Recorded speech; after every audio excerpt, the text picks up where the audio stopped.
you for inviting us to this important meeting. Today, we will be discussing NATO, obviously. This is a very new experience for Finland. We all know this. And having had the experience of NATO for more than 70 years now in Turkey. Turkey entered NATO in 1952. Last year, we, in quotation marks, celebrated the 70th anniversary on the streets, protesting and chanting against NATO as a party, the Revolutionary Workers' Party of Turkey, DIP. So, having had that experience for 70 years, I would like to share with you certain lessons from Turkey's experience in NATO. I, of course, would have liked to talk also about the overall significance of NATO in the world system in the contemporary setting, that is to say, not during the Cold War, but now. But comrades have asked me, sorry, just for a second. Okay. Comrades have asked me to talk about the experience of Turkey, our experience with Greece, together with Greece as NATO members, and our relationship to the Middle East and all that. So I'm going to be dwelling on the Turkish experience rather than the international setup and what NATO represents in that international setup. But for those of you who are interested, I try to explain in a long article in English how Ukraine, the war in Ukraine, is a proxy war that is weighed in the interests of NATO.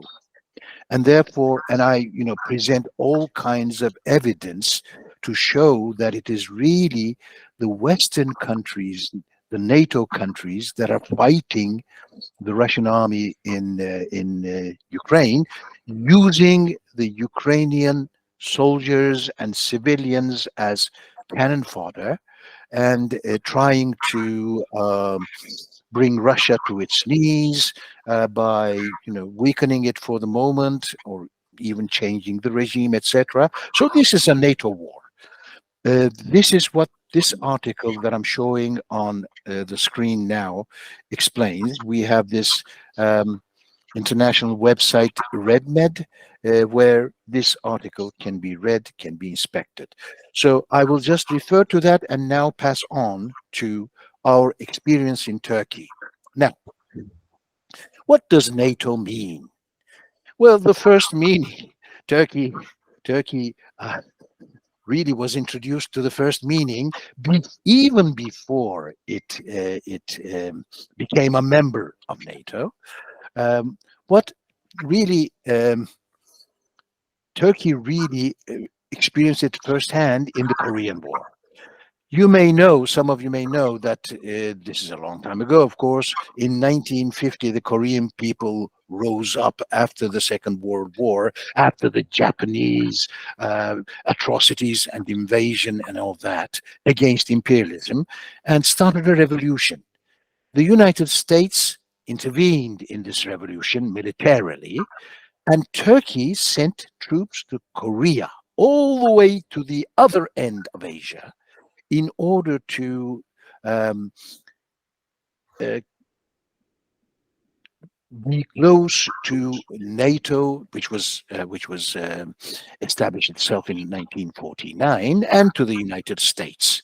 So, because Turkey sent troops to Korea to crush a revolution of the working people, of the peasants of Korea, this is how Korea was divided into two, by the way, at that moment, through this war of the United States. So Turkey was admitted into NATO as an award. I put this, of course, in quotation marks. So that's one aspect of NATO. The reason why it has been established is to crush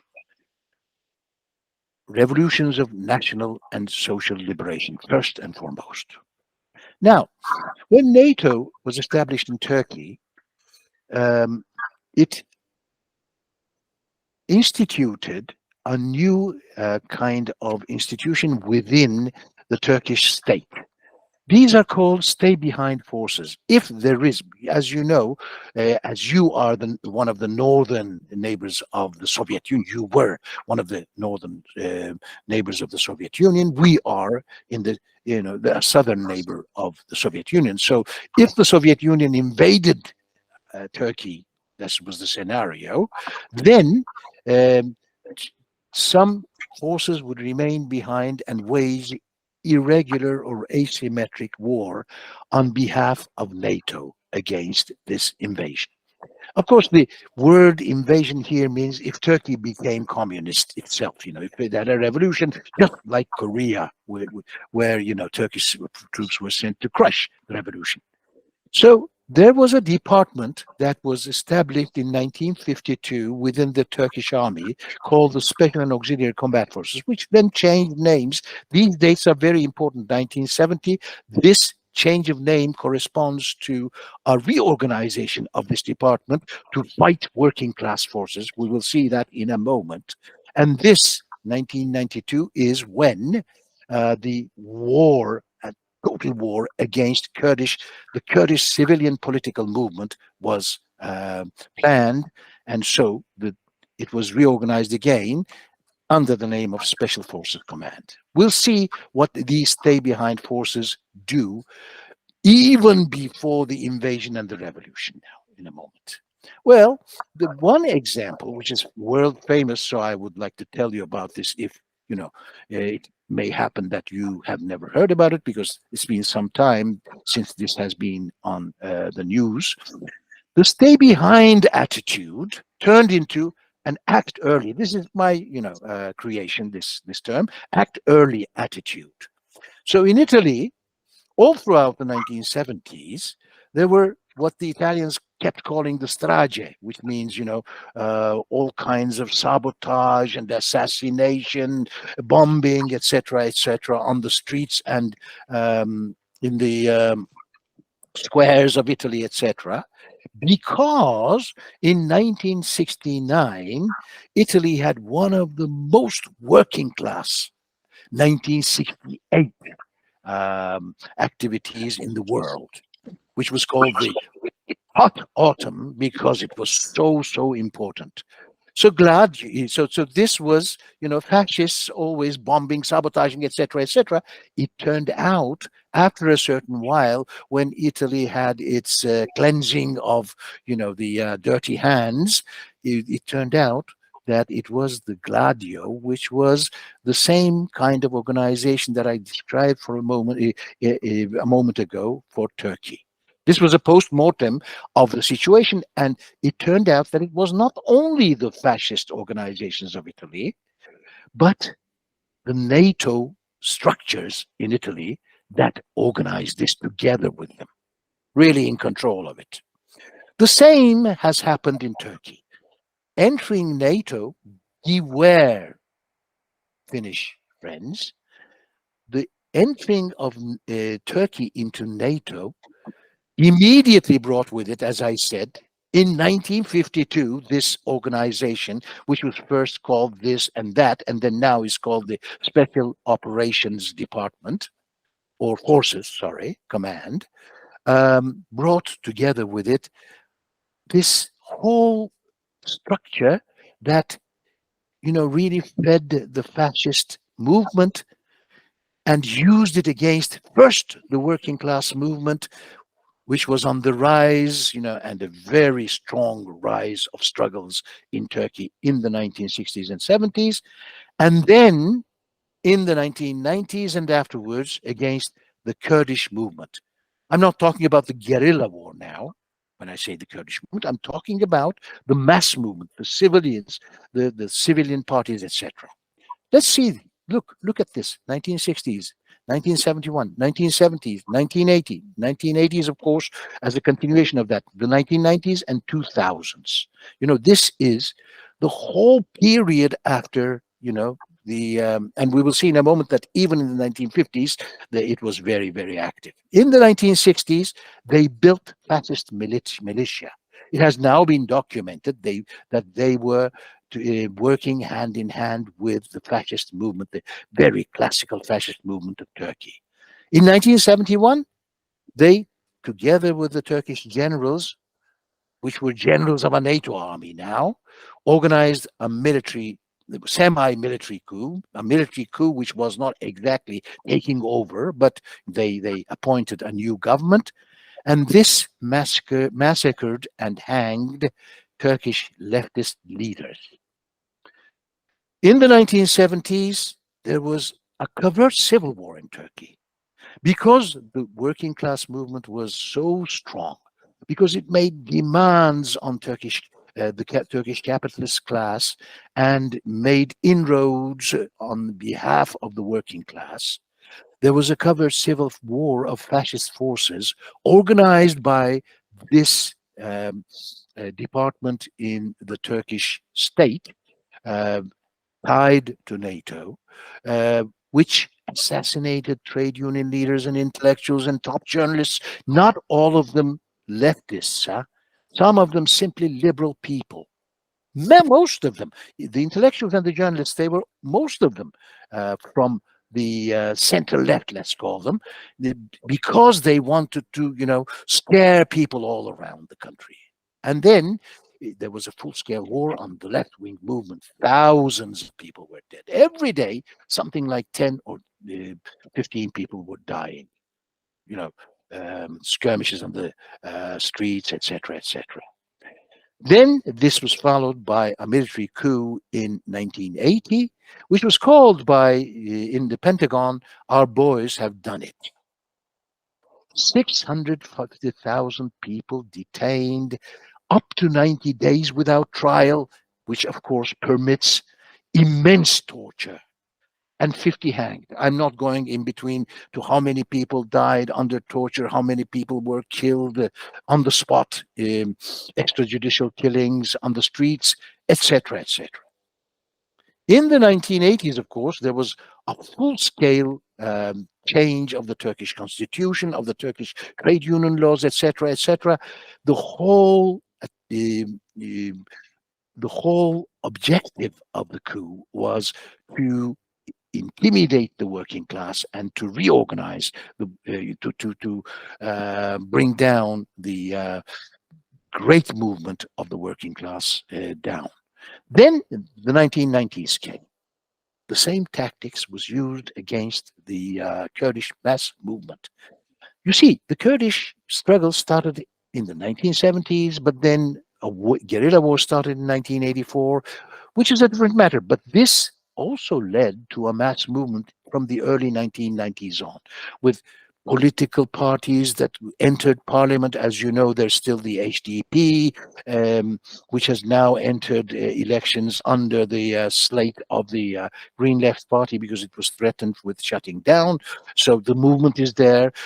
Some 6 million people vote for that party. This started in the 1990s.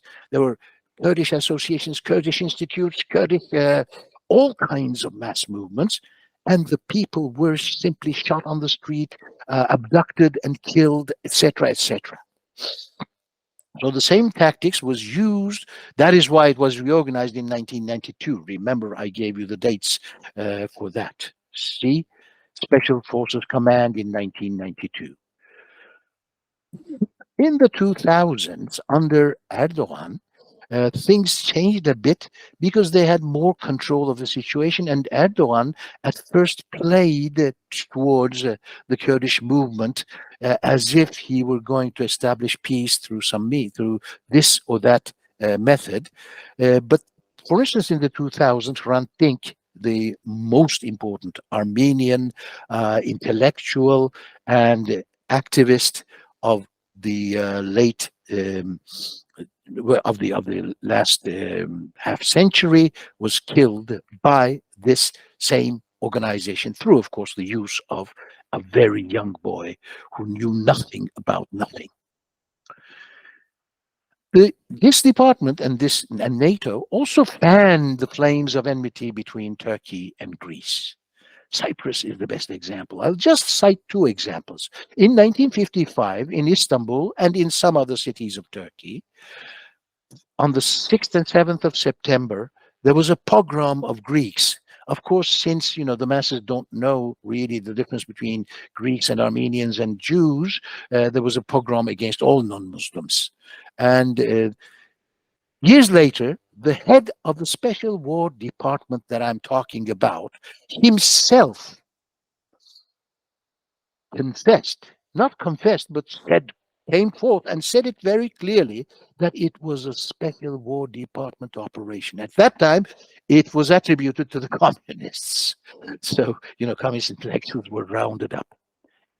Let's come to 1974. Of course, this pogrom of Greeks had to do with the division of the island between Turkey and Greece. This was the policy of the Turkish government at that time, and this was what was demanded. This is why, there was this sowing of discord between Greece and Turkey. In 1974, Cyprus, as probably some of you know, underwent a coup. It was called the Samson coup. The Samson was simply a chauvinist, fascist, one could even call him, that was in the pay of the Greek junta at that moment. Between 1967 and 1974, there was a so-called colonist junta. Perhaps Comrade Savas may be discussing this as well. I don't know. So the Samson coup brought down the entire Cypriot government and led to the invasion and occupation of the northern part of the island, as you probably all know, by Turkey. 40% for 18% population, Turkish population of the island, 40% of the territory. This was instigated and supported by Kissinger, who was at that time the most powerful man in America, because Nixon was constantly in trouble, both first with Vietnam and then, as you know, with Watergate. So the Cyprus question is really keeping Cyprus an Anglo-American aircraft carrier, so to speak, as we say, as the whole left says in Turkey, in the Eastern Mediterranean. An aircraft carrier, we say, because there are these two very important bases in Cyprus, on the island, which Britain uses. Of course, Britain is the second most important member of NATO. Britain uses to control the whole of the Middle East. Bases in Turkey and Greece. Just the two most important ones in Turkey. Greece, Comrade Savas will probably talk about them. The Incirlik base constantly is used. This is, part American, part Turkish, but, it's a NATO kind of thing, to make sorties and bombardment of all Middle East countries, which cause trouble for imperialism, for America. And the Kürecik base is an anti-missile radar protection base to protect Zionist Israel. There is, of course, constant fanning of rivalry between Greece and Turkey, and this has happened very recently as well, through both armaments and construction of new bases. That is why, that's not the only reason why, of course, there's also the chauvinism of the two governments on the two sides of the Aegean. Turkey and Greece are in great trouble nowadays. Then, if you become a NATO member, and I'm winding up almost, dear comrade Dimitris, you become a NATO army. Your weapons and equipment are homogenized with the US and British and the rest. The interoperability concept means that your army constantly works according to the rules of NATO in combat and in all kinds of reconnaissance and intelligence and everything. The education and training is modeled in NATO. The command structure is totally tied to NATO. So you lose not only your military policy, but also your foreign policy independence to a certain extent. Of course, there are differences between NATO countries, but then, they're tied in this web, which is controlled by the United States and partly by Britain.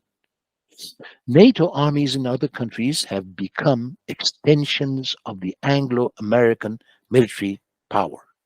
And imperialism, as I said at the beginning, I discussed this also in the article that I mentioned, NATO encirclement of Russia since 1991, collapse of Soviet Union, by the enlargement of NATO. At least 13 countries, if I can remember correctly, have entered NATO in this period, and Ukraine and Georgia and other countries are at the gates. This is the proxy war against Russia with Ukrainian people as cannon fodder, as I said. There is the question of the Arctic Ocean, and if there's any opportunity to discuss this, I would like to discuss this because it concerns Finland as well. In my opinion, the accession of Finland and Sweden to NATO is also part of this big struggle coming around the Arctic Ocean because of the melting. And, just to give you an example of why Ukraine is not a Russian aggression, but a NATO instigation and provocation, look at China. Look at all the security and national questions and economic isolation that have been directed at China. I'm not going into details here, but there is a whole set of structures now that is being used to encircle China as well, and war is being provoked at least, especially around Taiwan. So NATO is the military apparatus of imperialism, and since imperialism is in trouble now, capitalism is facing one of the most grave crises that it is facing, it has ever faced. So imperialism is really preparing war, and therefore NATO is a very negative factor in international politics. My party, the Revolutionary Workers' Party, DIP of Turkey, you see the name underneath, has been demonstrating lately on all occasions, because of the importance of the Ukraine war, because it is so decisively determining world politics, on the basis of the slogan, exit NATO, that's for Turkey, destroy NATO for all nations, including now our Finnish friends with an internationalist viewpoint. As you can see, the Greeks and Turks are sitting here in total comradeship and international solidarity. This is our approach. We're not against foreigners. We're against capitalists and imperialists. This should be very clear. I'm going to finish this presentation with a poem, a very brief part of a poem written by the most important poet, I think, ever of the Turkish language, Nazım Hikmet. In 1953, John Foster Dulles, who was at that time the Secretary of State of the United States, this is 1953, so 1 year after Turkey enters NATO, bragged because they had brought in Turkey, whose soldiers were so cheap to look after. 23 cents a day for a soldier, he said. So Nazım Hikmet wrote in response a poem titled 23-Cent Soldier. This is what he said at the very end. Don't be surprised, he says to John Foster Dulles, if tomorrow this 23-cent soldier costs you dearly. My destitute, brave, industrious nation, the Turkish nation, great as every other nation. Being an internationalist, of course, Nazım Hikmet was not a chauvinist, so he did not say the great Turkish nation, but great as every nation. So thank you for listening to me. I was a bit too long, but thank you for your patience. Thank you, Comrade Sungur, for your fruitful contribution. We'll take questions after that. We have these presentations of from Turkey and Greece and Russia in English, and then we have our Finnish presentation, which will be in both languages. Nämä vieraiden panokset ovat niin kuin englanniksi, mutta sitten kun puhutaan Suomesta, se tapahtuu kahdella kielellä. Ja nyt on vuorossa toveri Savas Kreikasta. Kamerat Savas, Okay. please, you have the floor. Okay. Thank you, Comrade Dimitris. Thank you, the comrades of the Marxist Workers League that organized this very important and actual meeting. And I will complement from the Greek vantage point the excellent report already given by Comrade Sungur. And it is important also to mention here that while the chauvinists from both sides of the Aegean try to create conditions of a slaughter, a fratricide slaughter between the Greek and Turkish people, our common presence here as a members also of the International Socialist Center, Christian Rakowski, is a demonstration of internationalism, which is the only answer to the challenges and the dangers that humanity faces today. In Greece today, May 21st, it is an election day. And the principal contenders for the government power are the right-wing New Democracy under Kyriakos Mitsotakis from one side, and the other side, the center-left Syriza under Alexis Tsipras, previous presenting itself as a radical left party.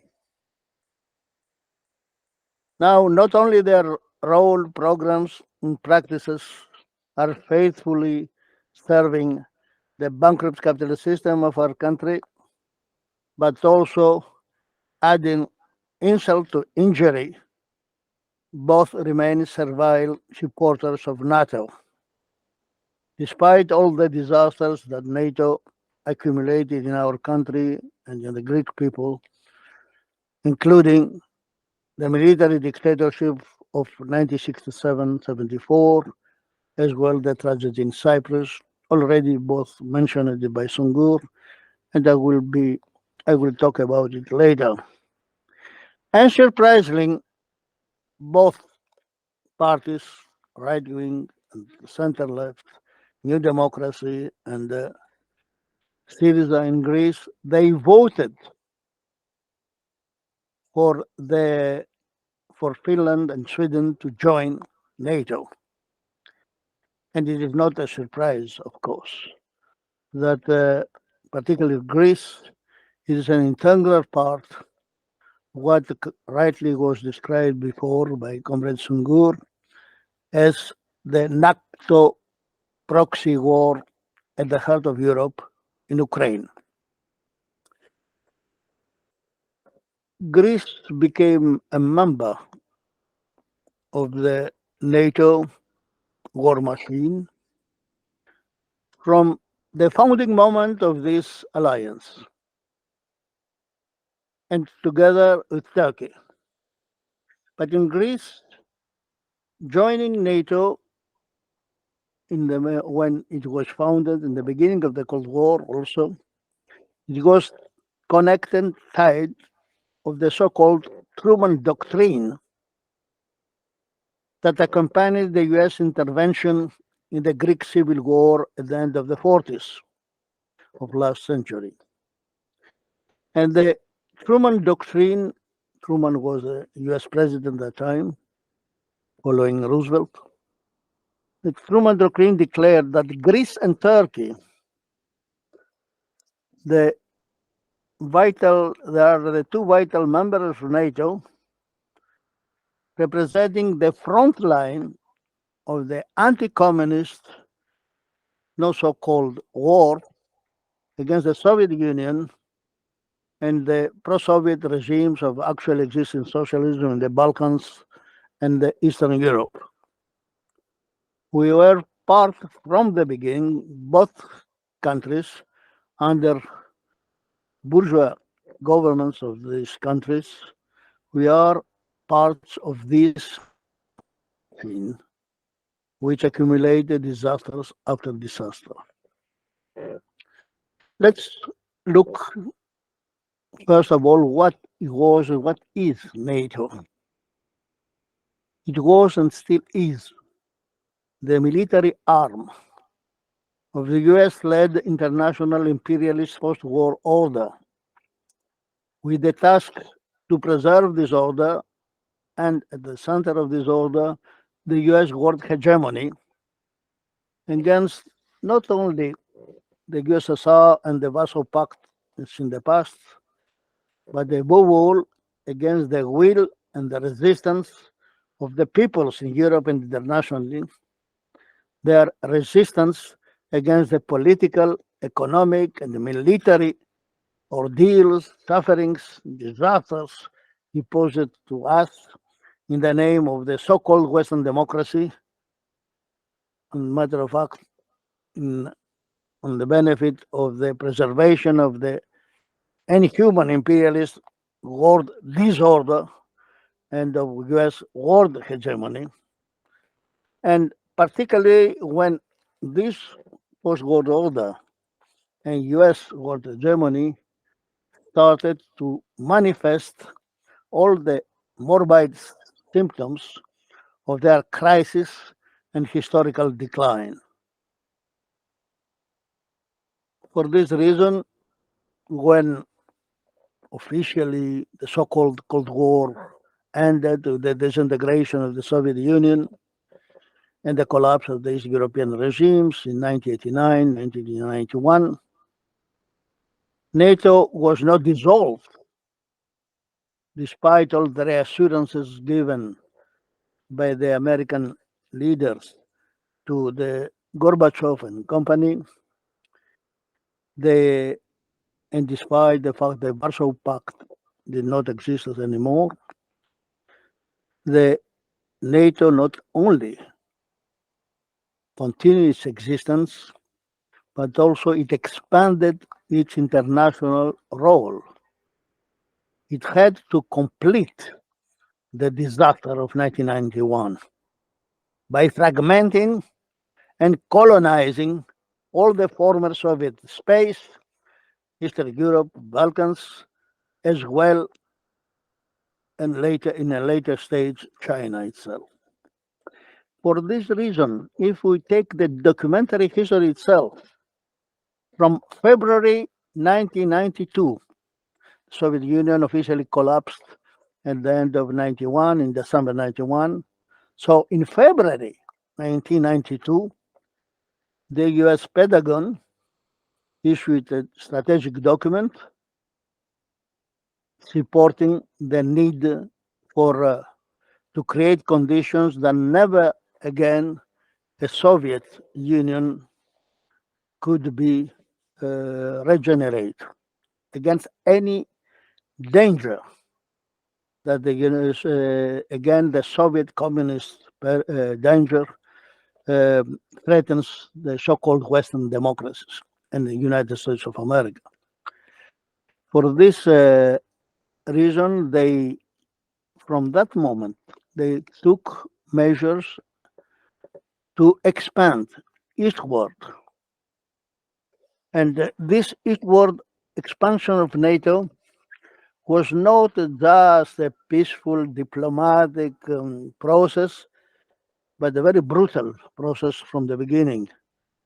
Don't forget the massacre of the peoples of Yugoslavia.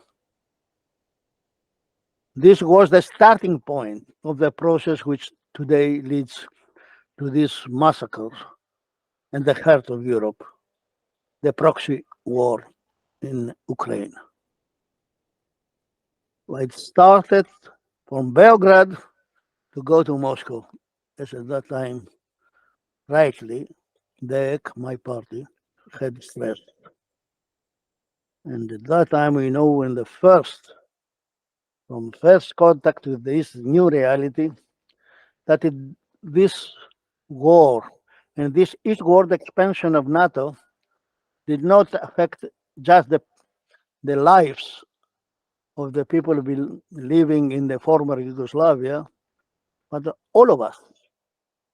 It was a reconfiguration of the world political scene, an attempt for reconfiguration for the interests of imperialism. For this reason, at that time, the Greek people stood in solidarity with the Yugoslavia against NATO, and we are proud that ourselves we had organized a humanitarian mission under the bombs of NATO in Yugoslavia, led by Comrade Katarina, who participates in this meeting as well. We knew that it is something that changed and will change the life of humanity, including the Greek people, the Turkish people, the Balkan peoples, the peoples of the Middle East, Eastern Europe, of all the former Union of Soviet Socialist Republics, including in Asia and China. So this military arm of a US-led international machine for control and for preservation of a system, the capitalist system, in its decline. For this reason, it was not dissolved after 1991. For this reason, we had the eastward expansion, which reached today its climax, passing through the counter-revolutions in the former Soviet space, the so-called color revolutions, the expansion in 1999 and 2004 of NATO, then the events in 2014, the so-called Euromaidan in Kiev, and the 8 years hybrid war waged against the peoples in Donbass. And now we are in a totally new act of this international tragedy, of which the culprit is NATO. You have to keep in mind that NATO did not only limited itself to an expansion in the eastern part of Europe. In the same period, in the so-called post-Cold War period, it became a very active factor to wage, in the name of the so-called war against terror, the wars against Afghanistan and against Iraq that killed millions of people, and at the same time ended, as you know, to a fiasco, to a debacle of the US forces, both in Iraq as well in Afghanistan, as we saw with the departure in the US troops from Kabul, reminded all of us scenes from Vietnam when the Vietnamese Revolutionary Army could kick the Yankees out of Indochina and Saigon. So, returning back to my country, to Greece. Greece is at the crossroads of all these international geopolitical and geoeconomic contradictions. In the Balkans, at the doors of the Middle East, and at the soft underbelly of the former Soviet Union, now the post-Soviet Russia Federation. The implications are enormous for such a small capitalist country like Greece, with its huge, unresolved, always deteriorating economic problems, and the building up of class tensions and more social explosions. And this small country keeps to be dependent from NATO, the European Union imperialist, as well, above all, the United States of America. To become just another part of a war machine for their strategic needs. To see the connection between the internal developments in Greece within the context of the war developments, the military dictatorship in Greece by the coup of 21st of April 1967 took place by Greek colonels styled as an agents of the American CIA, and this dictatorship was established by the coup just 2 months before the so-called June 6 days war of Israel against the Arab countries. It is not just a chance, a coincidence. There are the two events, the movement instigated by the American imperialists and NATO to stop the mounting working class and popular movements in Greece against the monarchy, against all the bourgeois right-wing parties at that time, to keep under control the Greek working class and Greek society, to be able to use the country in the wider context of the struggle going on in the Middle East by the US and the Zionist state against the Arab peoples, including, of course, the Palestinian Arab people who was expropriated from each lands in 1948 during, by the way, of the Greek Civil War. And the time of the Truman Doctrine started to be materialized. So the dictatorship in Greece, the tortures of many militants in that period, the concentration camps in Jura and other places established by the CIA Greek colonels, show very much what means when NATO speaks that they defend democracy against autocracy. A lie, a big lie of that time and until today, that they waged this proxy war in Ukraine against Russia, and they encircle China by the other extensions of NATO in the Indo-Pacific, like the Quad or the AUKUS, in the name of the defense of democracy against autocracy. They established one of the most brutal autocracies in Greece, as in Chile and in other countries, just for their international strategic needs to keep in life a corrupt, historically exhausted, barbaric system, the system of capitalism. So we know from the first, we are experience ourselves in our lifetime as well, like myself, what it means to be a NATO bastion in the front line of a very sensitive geopolitical region like was the Middle East or the former Soviet space. And it is a warning that not only it is not a defender of democracy, NATO, against autocracy, not only that, but is not a factor of stabilization or of security of any people, including the Finnish people today. On the contrary, we know from our experience that to be a member of NATO means to face attacks against democratic rights for a people, and to be integrated to all kinds of military adventures and aggressions in geostrategical sensitive areas and regions, internationally and in a regional scale. It was not only the military dictatorship in Greece that was established 2 months before the war in the Middle East, the so-called War of 6 Days.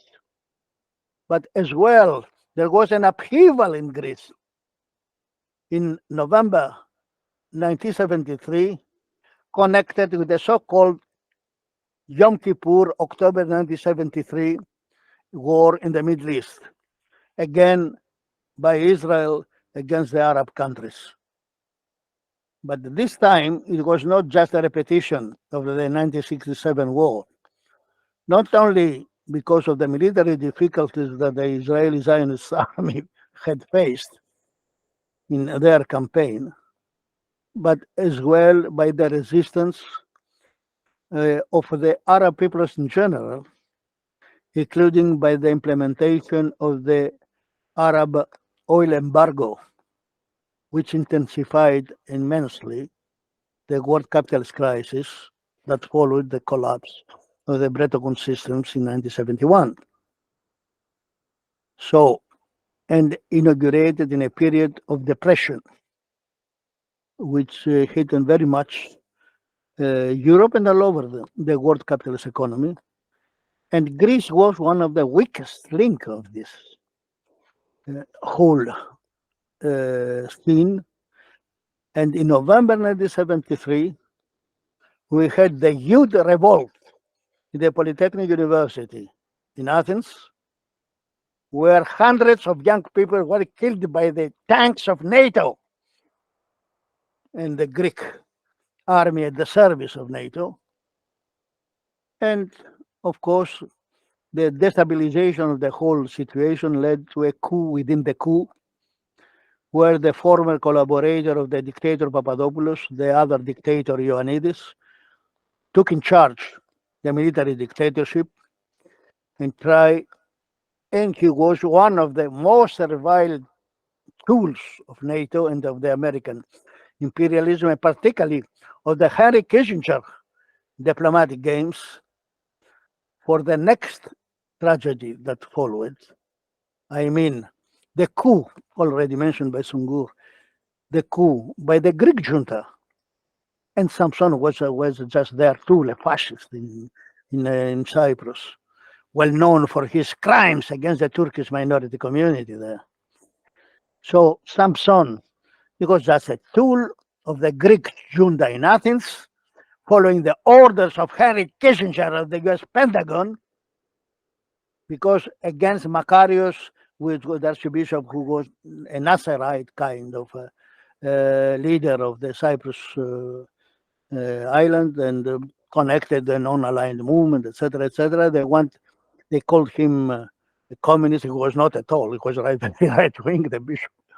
So they overthrow Makarios, and then in this way they created the conditions for the Attila operation by the Turkish army, under the orders, by the way, of the Kemalist party at that time, of the CHP, if I'm not mistaken, it was a Jevita, was a Kemalist, I mean, another defender of democracy against the Islamists. So the same party which today, if I'm not mistaken, calls for the deportation of the refugees from Syria back at home. These are the Democrats of today, both in America, in Greece or Turkey, or in Finland, by the way, or everywhere. Real democracy, real freedom can be achieved only in the struggle against all these monsters of a dying system, which becomes more dangerous precisely in that. So, despite the fall of the Greek dictatorship in July 1974, and for one period of the exacerbation of the Cyprus crisis in a second wave of invasion, in August 1974, Greece, which was really in a crisis of power at that time, withdrew for a very few period of time from the military wing of NATO in August 1974. The country remained for all the decades after decades a very servile, very faithful member of the NATO war machine. and not only for the Middle East, but also for what we had called, and we analyzed in an article in RedMed, their need of U.S. imperialism to complete the disaster of 1991, to recolonize all this area where previously was what was called actually existing socialism. So Greece is very important for them in two fronts. The one is the Middle East, where, as everybody knows, the American troops are in complete disarray or withdraw. But that does not mean that the Middle East is still extremely important in the world geopolitics environment, not only for the energy, for everything. But it is also true that American imperialism, starting with Obama and the so-called pivot to Asia, is in trouble. But it's in trouble also because of the resistance of the Middle East peoples, both in Afghanistan or in Iraq, etc. And despite the Western Islamophobia and the hatred against Iran, particularly, we saw that the war against Saddam in Iraq led finally to the strengthening of the Iranian regime, and not the contrary that they had the idea. No, despite all the warmongering, what happens now in the heart of Europe, and everybody thinks about that, we have no forget the American debacle in Afghanistan, the same time that the war conflagration in Ukraine started. So Greece, and particularly Crete, the big island in the south of Greece, is one, together with Cyprus, of course, one of the main imperialist base for intervention in the Middle East. The U.S. military base in Suda is the biggest military base in the Eastern Mediterranean, in the Mediterranean itself. In Cyprus, you have U.S. bases, and you have the two British bases still there working. Don't forget about that. In a divided and completely hopeless situation in Cyprus now. But still, Cyprus and Crete are bastions of U.S. imperialism for intervention in the Middle East. For Lebanon today, for Syria, of course, as well against Iran, that the fascistoid government in Tel Aviv, don't forget, they make after the Palestinian people the number one enemy for the Zionist state, in crisis now, as we see. So there is we'll have much more changes coming in the Middle East and Central Asia. And so Greece and Turkey, and Cyprus in one way, are very important in this US and NATO strategy, plans and actions from today and the next immediate period. It's not long term, okay? It's a short term developments that we have to expect. But from the other side, more and more we had this eastward expansion of NATO, and culminating the war now. The US bases in Greece, particularly northern Greece, play an enormous role. Already in Yugoslavia, they had played a role, the Araxos base and others.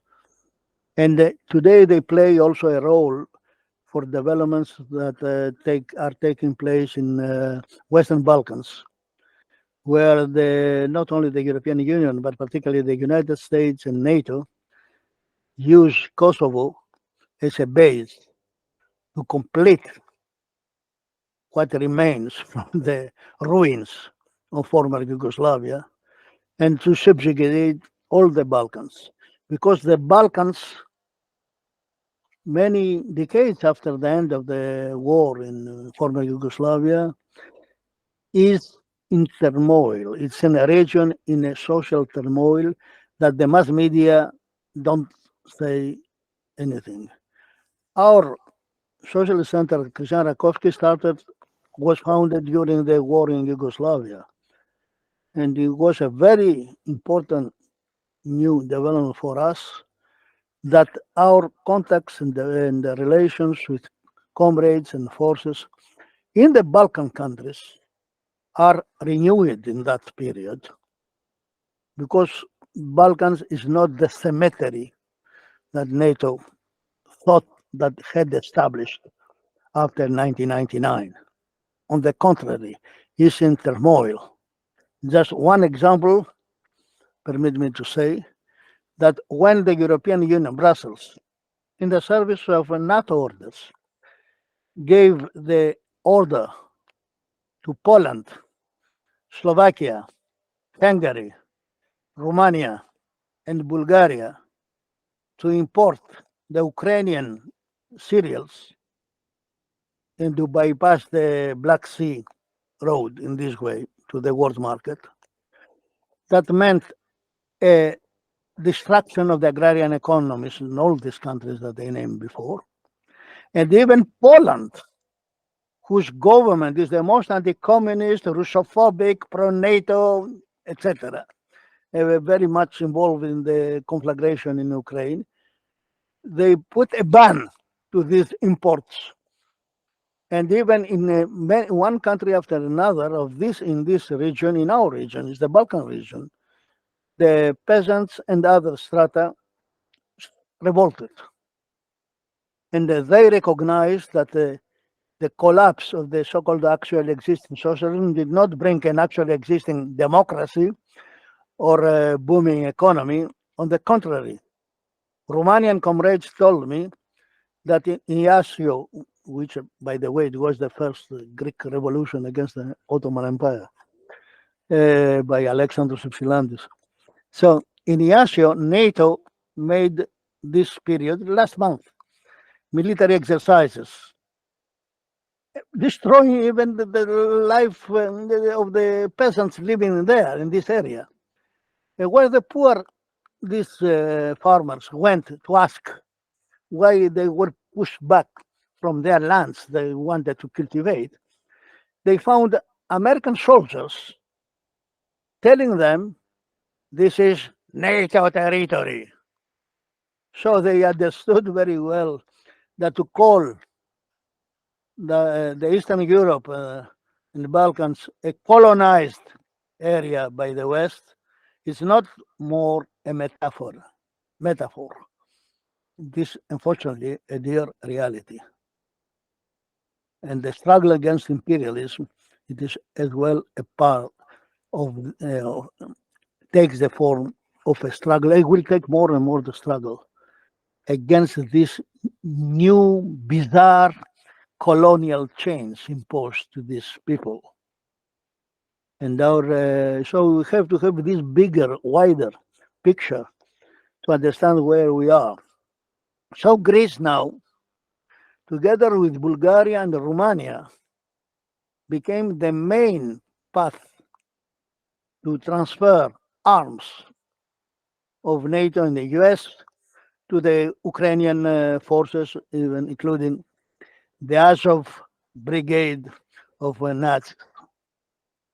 And Alexandroupoli, which is near the border of Turkey, the harbor, it became nearly an American city now. It is population is bigger than the Greek population, and they became a military bastion of US imperialism, not only to secure the path of arming Ukraine, but as well, and this affects also what happens in Turkey, for the control of the Chana Canal, the entry to the Mediterranean from the Bosporus and then the Ok, rispondo su di... Dardanelles is how it's said in English. Dardanelles. Okay, that's the Dardanelles. Okay, Dardanelles and in Greek too is the same. So, Yes, Savas, yes, and I finish in that. So we are in this very sensitive geographically, and we have our bourgeoisie and the rulers of my country, of our country, are even the most, they can win the championship who is the most servile to NATO and the Americans. I think from the 27 members of the European Union, it is only the Greek government of Kyriakos Mitsotakis who said that Greece is in war with Russia. Nobody said that for diplomatic reasons. But Mitsotakis, who apart from right-wing reaction, he's an idiot in my opinion, personal, he said that. But at the same time, it is not the dangers of the military adventures that we face and involvement to a war becoming more and more internationalized on the world scale. But even in a more short term, Greece, which is a bankrupt country, where the GDP of our country is 25% lower than when it was before the Eurozone crisis, which means the distractions which can be compared only on the destruction of the Greek economy under the Nazi occupation, the Second World War, to have an idea what it means that. Despite all the arrangements and the memorandum of understanding and the European Union, the European Central Bank and the IMF, it's a bankrupt country. Nevertheless, the military expenditure of Greece in relation to the GDP is the second within NATO only to the United States of America. It's huge. And this is against any social expenditure for health, for education, for social services, for transport. For this reason, we had this tragedy with the crash of the trains. All this abandoned, wages and pensions and jobs are crashed. But nevertheless, our ruined economy is one of the most militarized at that time. And I finish with that because this is relevant for Finland as well. Because while Greece, it is the poorest country in Europe after Bulgaria. Okay, Bulgaria is the last. Then it is Greece from the European Union states, okay, on poverty. 30% of the population is on the poverty line in this European country. So despite that, we have to pay for NATO these exorbitant sums of money with the blood of our people for them. And the moment that this same North Atlantic Imperialist War Alliance today push humanity at the brink of the abyss of a nuclear Armageddon. So the struggle to get out from NATO, this prison of death, to kick out the US NATO military bases, to fight against the war drive, are elementary prerequisites for survival and for the right to have a life in dignity, to live free and not as slaves of the imperialist tyrants of this world. Thank you for your attention and sorry for the time. Thank you, Comrade Savas, for your important analysis and all these other informations. Both comrades, you opened our eyes. It's these important aspects that, as a member of NATO, Finland has now a NATO army,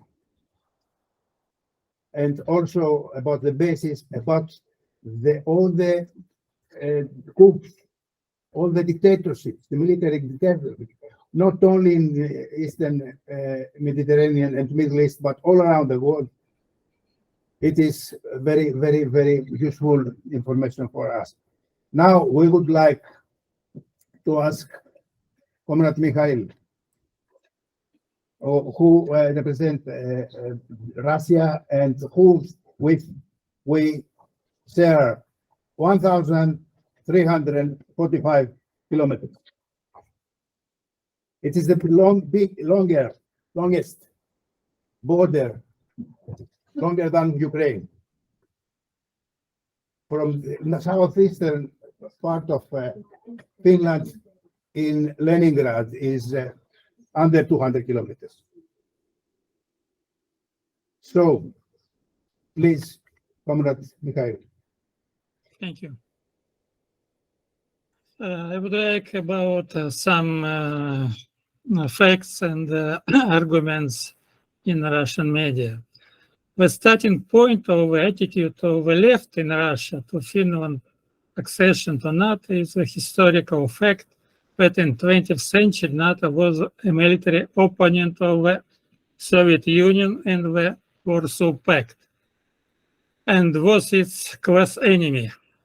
In 1991, the USSR was destroyed by its internal and external class enemies, but NATO has remained a military enemy and class enemy of all countries and peoples who are trying to free themselves from capitalist slavery.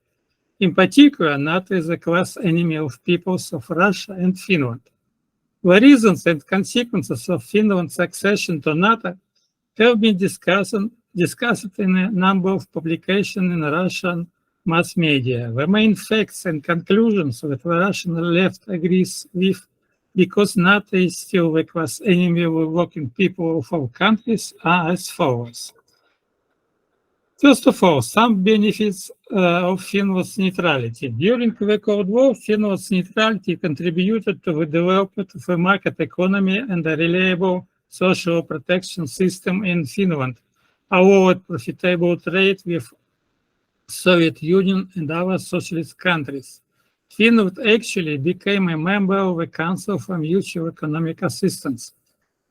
The Soviet Union supplied energy carriers to Finland at low prices, thanks to which Finland not only developed old industries, but also created new ones, like chemical and light industry, machine tool construction, its own military industry, advanced woodworking, and some others. Soviet and Russian oil, gas, nickel, chemical products, timber, and electricity came to Europe through Finnish territory. The Soviet Union bought industrial equipment, construction materials, chemical products, consumer goods, shipbuilding, and timber processing products. In the 90s and later, Finland's export of transport services exceeded $5 billion a year, and exports of maritime transport services amounted to more than $900 million a year. The average trade turnover between Finland and Russia reached about $20 billion a year. In the pandemic year in the first pandemic year, the growth of trade turnover amounted to more than 70%. Finns air travel to Asia via Russian territory was much faster and cheaper than any other way. Now, some prerequisites for joining NATO. First prerequisite was the greed of Russian elite, so-called elite, and its failed foreign policy, which is the root cause of Finland's accession to NATO. In the post-Soviet years, Russia limited itself mainly to the economy, some benefits of trade, and reducing any political and cultural programs in Finland and exchanges to a historical minimum. Second, the strategy of the West. The United States has been politically and informationally influenced the Finnish elite and Finnish society on an increasing scale in order to turn Finland into a second Ukraine. Third, Finnish nationalism intensified due to the Russification policy of Tsar Nicholas II and was supported by both Germany and Entente countries in the beginning of 20th century. In February 1919, at the peace conference in Versailles, the delegation of Finland demanded that the whole Karelia and the whole peninsula be transferred to Finland in order to form so-called Great Finland. Of course, it was Finland for white Finns, not the red ones, because the uprising of the red Finns who proclaimed Finland Socialist Workers' Republic in January 1918 was suppressed with the help of German troops. On April 1919, Finnish troops unexpectedly invaded Karelia and quickly reached Petrozavodsk. During the June and July, the Finns were defeated and retreated beyond the borderline. The first Finnish-Soviet war ended on October next year with the signing of a so-called Tartu Peace Treaty. But already on November next year, Finnish troops invaded again Eastern Karelia without declaring war. But by the mid-February, Finnish troops were driven out, and on March next year, the war ended. November 1939, March 1940 is the period of so-called Winter War. A peace treaty was signed in Moscow. Finland lost Karelian Isthmus and the city of Vyborg. The period 1941-1944, the war against Soviet Union on the side of fascist Germany. Immediately after the destruction of Soviet Union, the Finnish authorities began to think about a NATO so-called umbrella. Finland joined the NATO Partnership for Peace program, regularly participated in all exercises, as well as military campaigns of the alliance, including the bombing of Yugoslavia in 1999.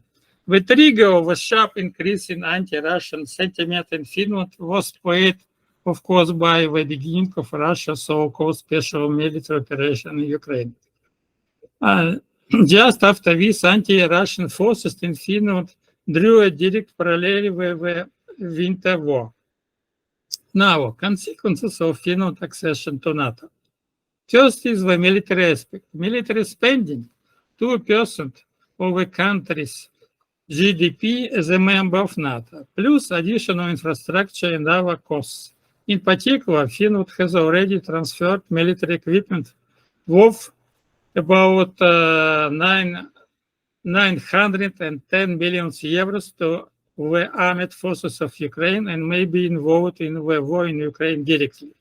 Back on May previous year, not Russian but Finnish political scientist John Beckman suggested that NATO could shoot down a civilian plane to provoke a direct conflict between Finland, Sweden, and Russia.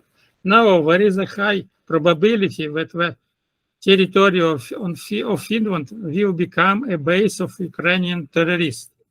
As you know, some terrorist acts were made by Ukrainian in some Russian citizens already during the last previous months.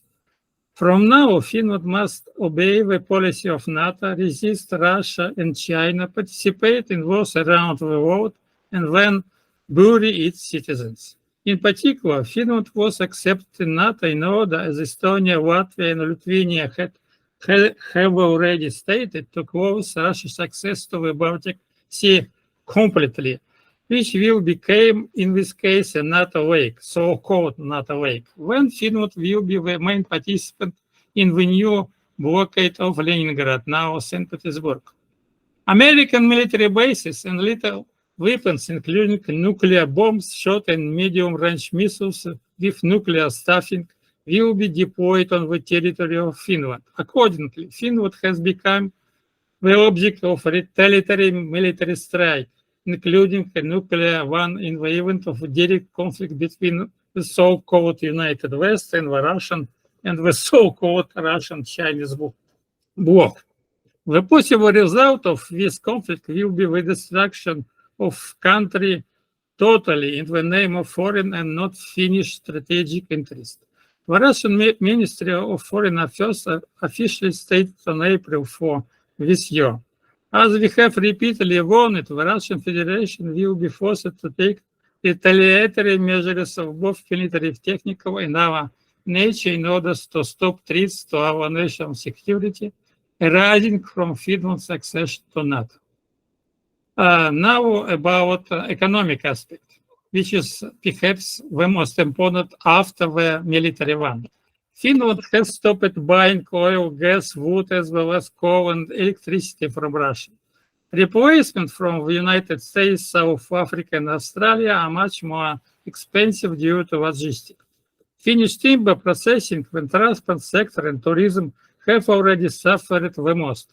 The increase in electricity prices in Finland, according to official sources, reached 353% in previous year. Inflation was almost 9%, whereas during the previous 10 years, it did not exceed 1 or 2%.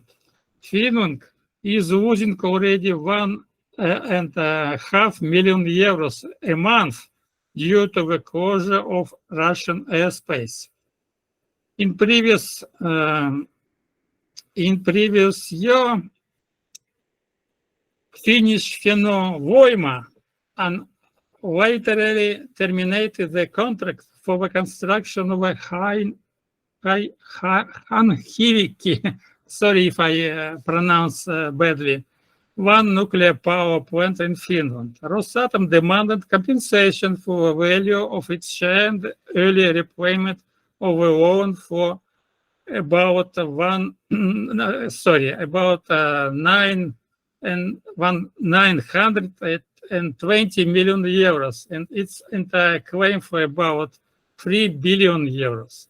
The international transport corridor north-south from the Varangians to the Persians was supposed to be ended in Helsinki and complement the Chinese West-East project. Now Iran will have benefit, Finland will not. As a result, Finland is likely to face the fate of the Baltic states, which mean a poor state with a very weak economy. Once upon a time in Tsarist Russia, the common people called Finland Teutonia, which was synonymous with poverty and backwardness.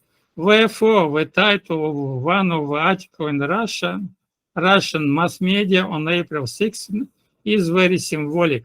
Finland shot herself in the foot. Next up is a bullet in the forehead. At last, humanitarian aspect. Residents of Finland, especially the border towns of Imatra, Kotka, Savonlinna, Hamina, Huhmo, and others, regularly traveled to the Russian side where we have either relatives, good friends, conducted joint business, vacational together, created families, etc. But soon it will be simply impossible. At last, very brief conclusion.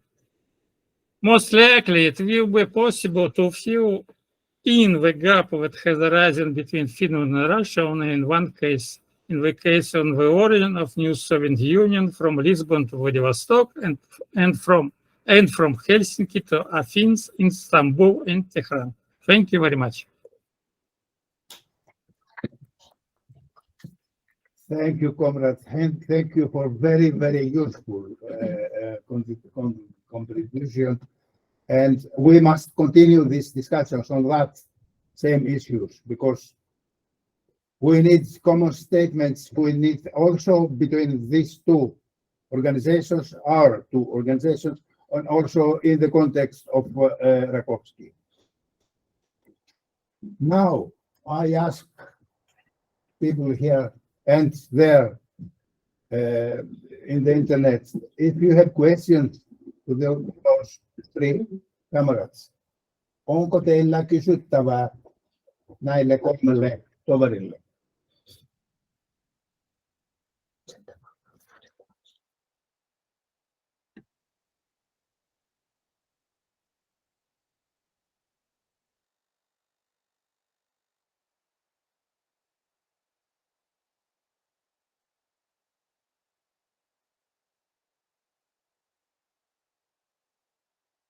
think the Russian ruling class, because I mean, obviously from the perspective of international relations, you see NATO expanding and encircling Russia, but as Marxists, we don't believe in the national interest, we believe in class struggle. So when the Russian state talks about its national security and an existential threat from NATO, is it not also behind that pursuing its own interests, maybe as a kind of sub-imperialist power? So that's a question about that.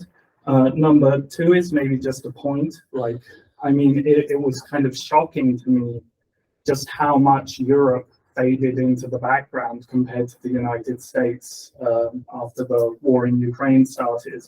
I mean, especially in Germany, Germany was at least making slight hints of being more autonomous from the United States and dragging its feet in NATO, along with France.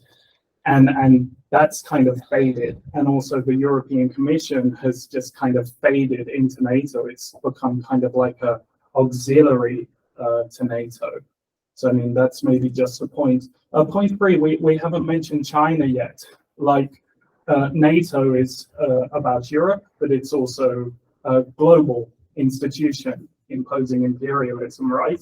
So, I mean, what is the US doing vis-a-vis China here, and how does it relate to Ukraine? Is the US trying to bog Russia down in a long war to create flexibility to confront China? Is like that what is really happening? So three issues: Russia, Europe, and China. Okay. Yes. Was the question clear? Comrades, Would you like? you expect from a particular comrade to So- answer, or Is it general? They are general. They're open to anyone. Maybe the comrade from Russia could talk about the Russian ruling class. So the first question is directed to our Russian comrades. The other questions are open. You can answer if you want.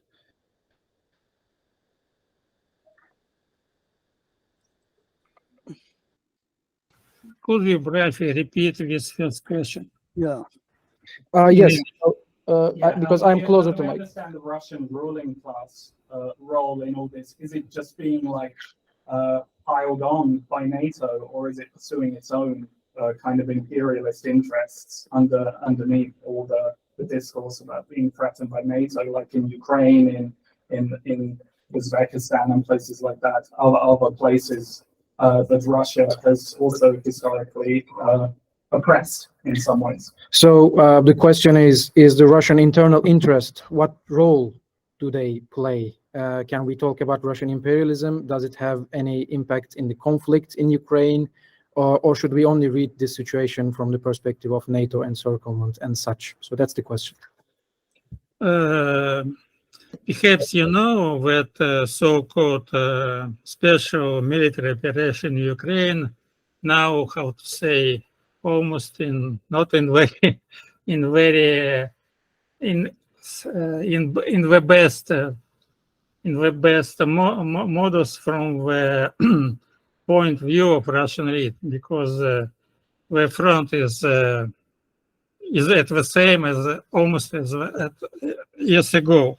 So in Russian internet mostly, but also in some Russian mass media, of course, now one of the most discussed topic is the so-called mistakes of military commands, of Russian military commands, and mostly of mistakes of Russian elite. And one of these mistakes, from the point of disputants, are the so-called economic interest, because there is an opinion that if even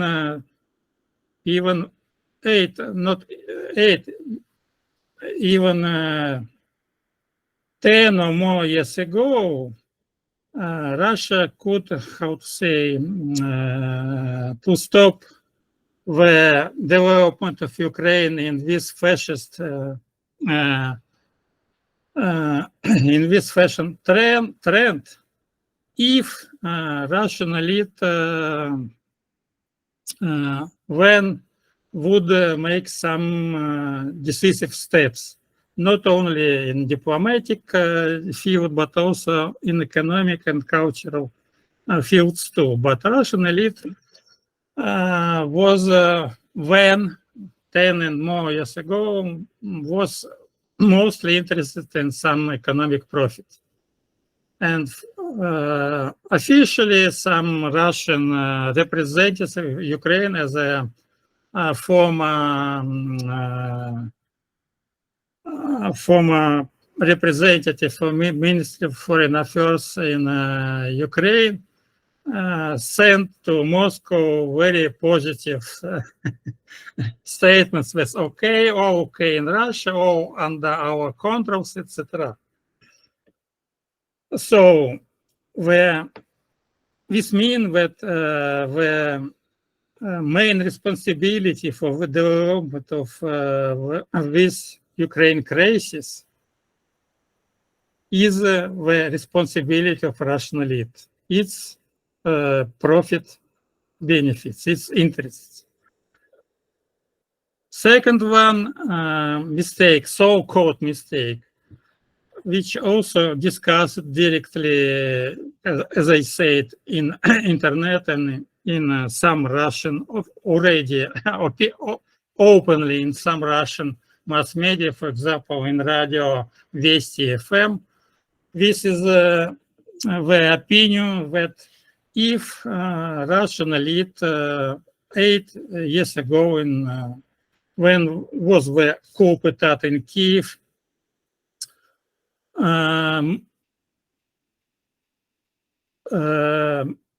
contribute only for military help to Donbass and Lugansk Republic, even in this case, in that year, perhaps the crisis was resolved, because in that time, Ukrainian forces, the military forces for Ukraine was very weak, and if you remember, so-called Debaltseve event, this event, of course, meant that if the forces of this republic go ahead, for example, to Mariupol, to Kharkov, etc., so this conflict was resolved in 8 years ago. So this is the so-called bad or negative side of so-called Russian imperialism or Russian capitalism. From our side, as you perhaps know, Russia tried, and Russian imperialism tried to be very careful. And for example, in case of Finland, Russia state make no one step, how to say, to provoke any Finland negative reaction in military field, in economic field, and even in humanitarian field. And just till before the beginning of a special military operation, where links between, for example, between Helsinki and Leningrad, St. Petersburg, and Finland as a whole, and the whole north western region of Russia was very close. And I personally was in Helsinki 3 times, in Imatra 2 times, and I know some people who have so-called joint family, in which, for example, husband is Finnish or wife is Finnish, and at opposite, in Finland, there is some former Russian citizens which came to Finland for temporary or sometimes for eternal residence. Thank you, comrades.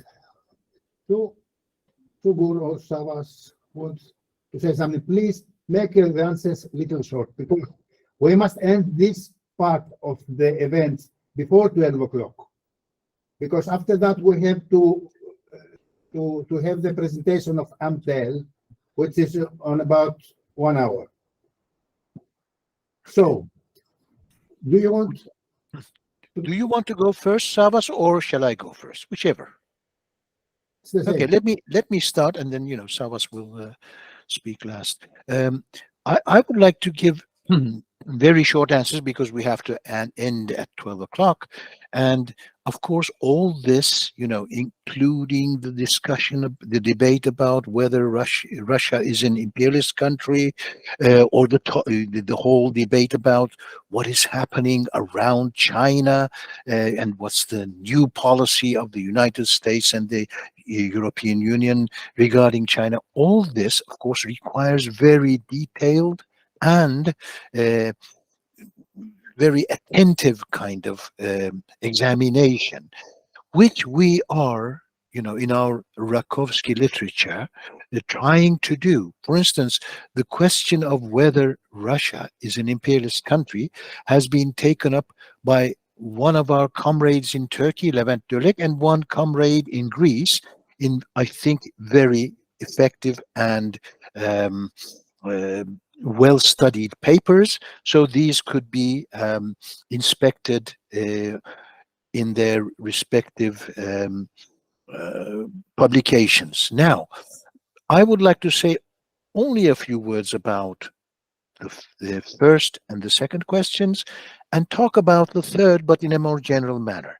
The first question is, well, in a system of nation states, all national states are, of course, have the tendency to defend themselves under when they're under aggression or attack. Now, this is the case of Russia. Now, if a country finds itself threatened by a group of countries which no one denies is an imperialist bloc, that is to say, NATO countries, then, of course, it does have the right to defend itself out of so-called national interest. That national interest, of course, can be defined either on the basis of, the bourgeois interests, or on the basis of the whole people. But nonetheless, in a system of nation states in which we have been living for the last 3 or 4 centuries, this is normal.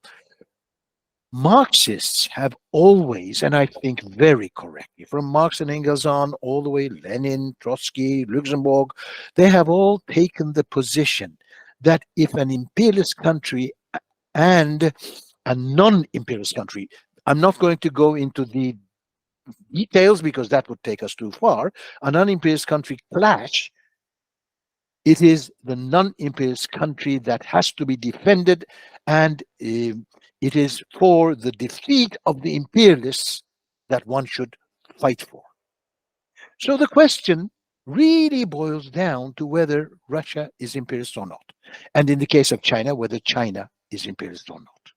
If these countries are not imperialist, as Trotsky once said, if democratic England attacked so-called fascist Brazil, this was in the 30s, then we would defend, of course, Brazil, because the war is not about democracy. It is about the domination of a certain country by another country, which is an imperialist country, Great Britain. So in this case, the question boils down to this. Whether Russia is strong or not, that's another thing. But it can be proved, I think, theoretically, that Russia is not imperialist. And the Western left has discovered this concept of Russia and China as being imperialist only when the tensions between the two sides, on the one hand, NATO and Russia, and on the other hand, NATO and China, became so tense that one had to decide, and all of a sudden it was discovered that these countries, which had suffered capitalist restoration only recently, all of a sudden became imperialist. This, I think, is really ridiculous. And the world left, the international left, but in particular the Western left, has failed incredibly in this whole situation. Look, people say because both NATO countries and Russia are imperialist, then we have to keep our distance to both.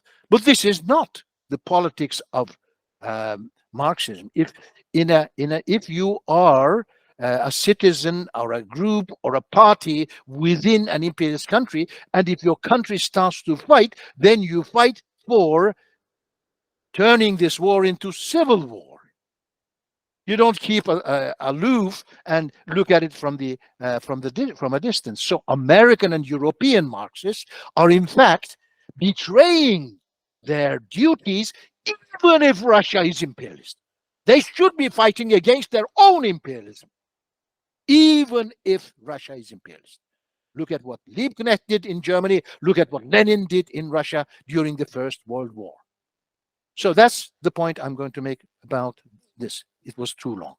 Let me go to the second one and just say one sentence, and that is, one should not count on the eternal subordination of European imperialism, in particular German and France, to Anglo-Saxon imperialism, say America, Canada, and Britain.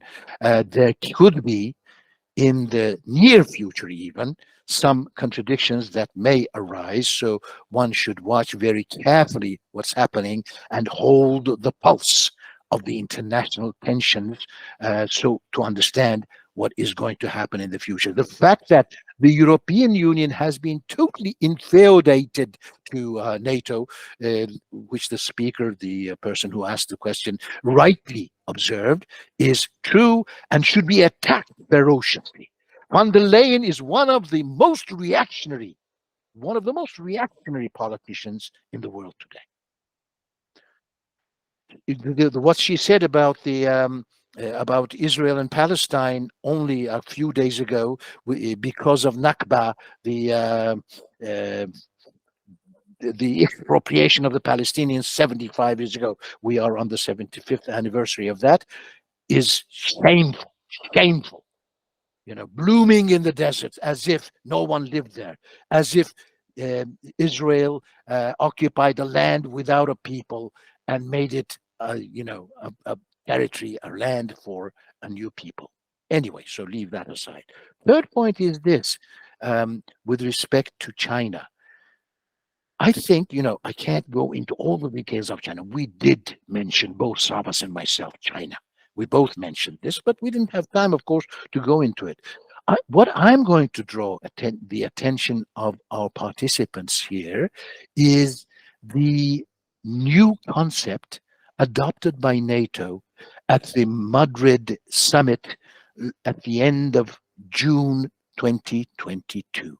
That concept, for a long time, NATO had not defined any enemies. That concept brings in the naming enemies around the world. And there, the most dangerous to the imperialists seems to be NATO. That is what the concept, the document says explicitly. Second comes Russia, and then of course there's Syria, Iran, and North Korea. Now, Turkey and Greece are, I'm finishing, Turkey and Greece are neighbors to Russia, Iran, and Syria almost. Therefore, we are in the midst of the fire, So our intervention is very important in that sense. So China is a very important topic here, which we should discuss in the long run. Thank you for all those questions. Very pertinent. Sorry to say it's so big issue, but you have only 10 minutes. Because otherwise they will throw us out. We finish our time here. We have not the room. We have the room until 1 o'clock and we must make the presentation. Nobody's got a microphone. You didn't hear me. I think no, he's Savas, Yes, okay, I can start. Good, yes. Okay, for the economy of time, just to say that I fully agree with the answers that the comments by Comrade Sungur on the question of imperialism, if Russia is imperial. And I can say to all listeners to go to the redmed.org to see all the material issued by the Rakovsky Center on the issue of imperialism. And permit me to say also to read my piece saying that related to that, if a Soviet Renaissance is possible or necessary relating to this war, and explaining, mentioning the double impasse. The driving force for the war, it is the decline, not just of American capitalism, but of the global capitalism. The world crisis spiraling from 2008 onwards, the third Great Depression, etc., etc. I have no time to go to these details, but to save this declining system and the declining West hegemony in the system, this is the driving force to recolonize both Russia, the former Soviet space, as well as China, the two countries where the world socialist revolution in the 20th century had their biggest victories in the past. And we have not to ignore that. But because of time, I cannot go more on that.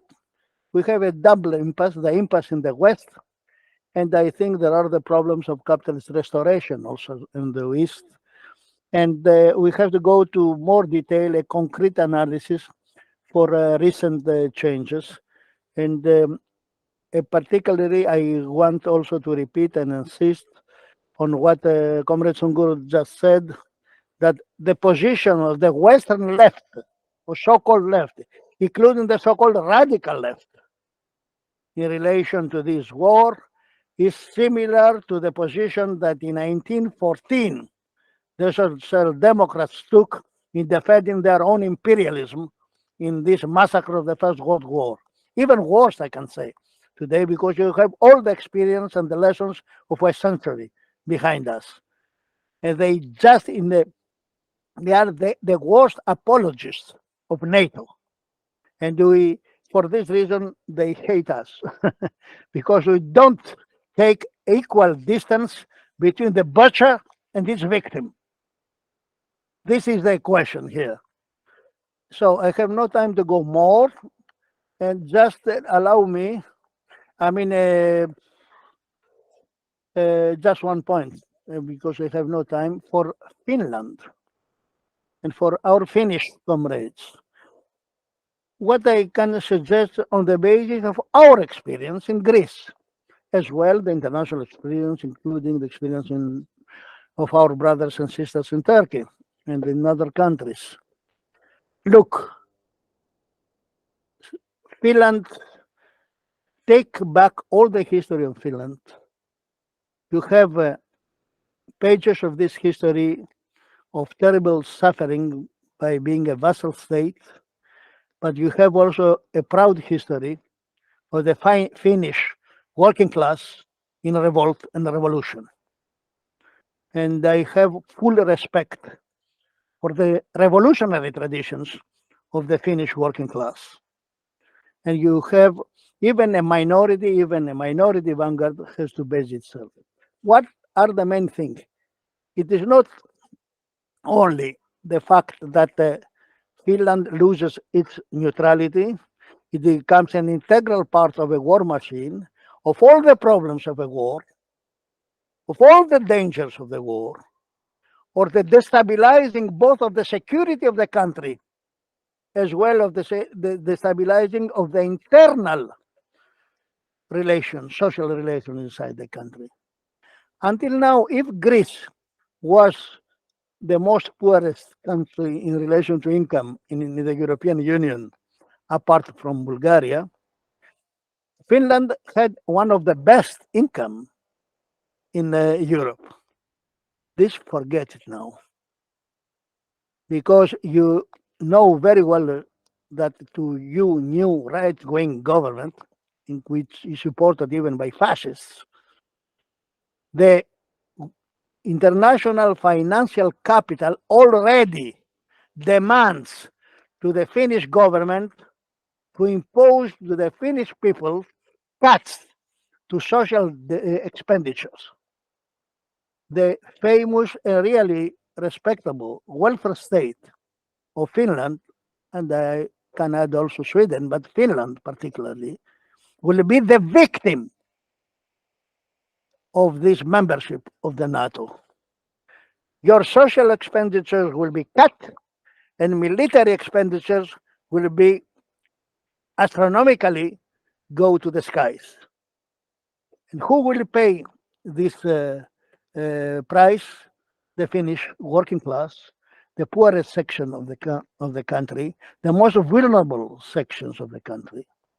So, and as we saw that in other countries, for example, in France, if you take the strike waves all over Europe in that time, France is an example, Britain as well, even Spain. In Germany, you have because all the cost of this of the war in Ukraine is paid not by the US capitalists in the economic sense, but most of all by the Europe. Europe, and this is a driving force for an intensification of the class struggle in Europe. So the best force, the most capable force to bring peace in Europe, in the world, it is a working class fighting the ruling classes. They speak a lot, and I finish with that the so-called autocracies, China, Russia, Iran, etc., the other countries, all of this, they don't respect, as they say, the international rules-based order. By the way, this international rules, the rules of this order are put not only by the ruling countries of the West, but also by the ruling classes of the West. Of course, it is very important to see all the contradictions in the international state system for our struggle for peace, freedom, bread, jobs, that only socialism can bring to us, by the way. We cannot fight that without oppose the rule-based barbarism of today.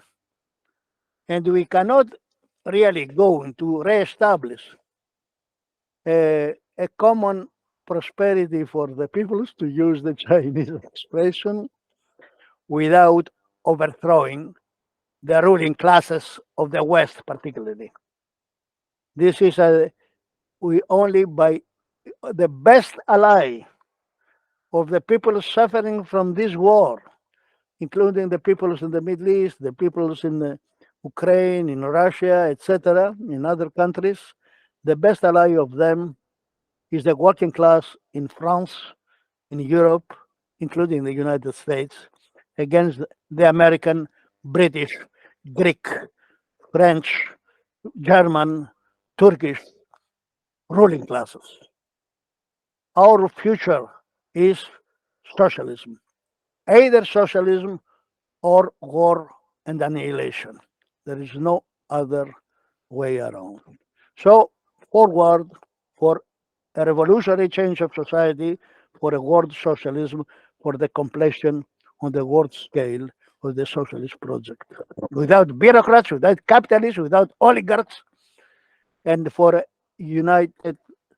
to unite the all oppressed in a liberated, emancipated communist society. Thank you. Thank you, comrade. Thank you, all comrades. We continue immediately with the presentation of MTL in 2 languages. We will go paragraph by paragraph, Finnish and English. So if you have time to watch, please do it. Anyway, it goes to recording, and we shall see the whole event in the YouTube later. Now, without delays more, I start. So Otsikona oli, mitä NATO-jäsenyys tulee maksamaan. NATO-jäsenyys on hyvin lyhyessä ajassa luonut täysin uutta ympäristöä, jonka raameissa Suomi joutuu elämään ja toimimaan. Vanha maailma on väistämättä mennyttä.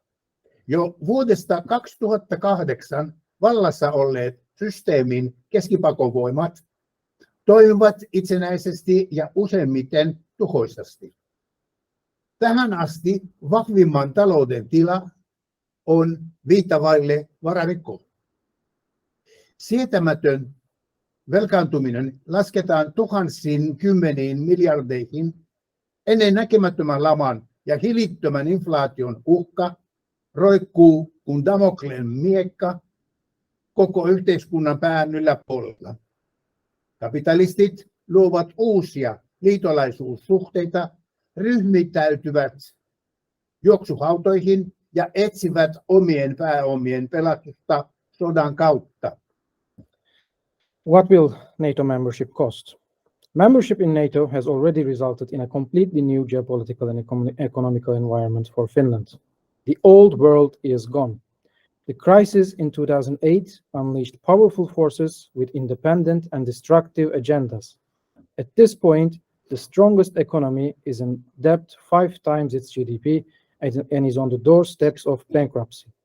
Unbearable indebtedness is measured in tens of billions. The threat of an unprecedented depression and uncontrollable inflation hangs like a sword of Damocles above the head of entire societies. Capitalists create new alliances, regroup in trenches, and seek the salvation of their capital through war. Vuosikausia lietsottu sota Euroopassa on luonteeltaan sellainen, joka pitää sisällään maailmansodan aspekteja. Kyseessä ei ole sota eri kansallisvaltioiden välillä, vaan luokkasodan raadollisin muoto. Kyseessä on kansainvälisen pääoman hyökkäys globaali työväenluokkaa vastaan. Sosialismin romahtaminen 1990-luvulla oli yhtäältä restauroinut kapitalismin tuotanto- ja omistussuhteita. Palautuminen kapitalismiin on prosessi, joka ei saatu eikä voinut saada loppuun asti. Se tapahtui aikana, jolloin jo vanhat ja vankkat kapitalismit lännessä on olleet pahassa rapiovaiheessa suossa. Länsimaailma totesi silloin, että pelkästään pääomien siirtyminen yksityisten käsiin ei ollut riittävä, jotta entiset sosialistimaat olisi voitu integroida länsimaiseen kapitalismiin. Henkireikänä lännen kapitalismille ei toiminut palautettu oikeus yksityisomaisuuteen Venäjällä,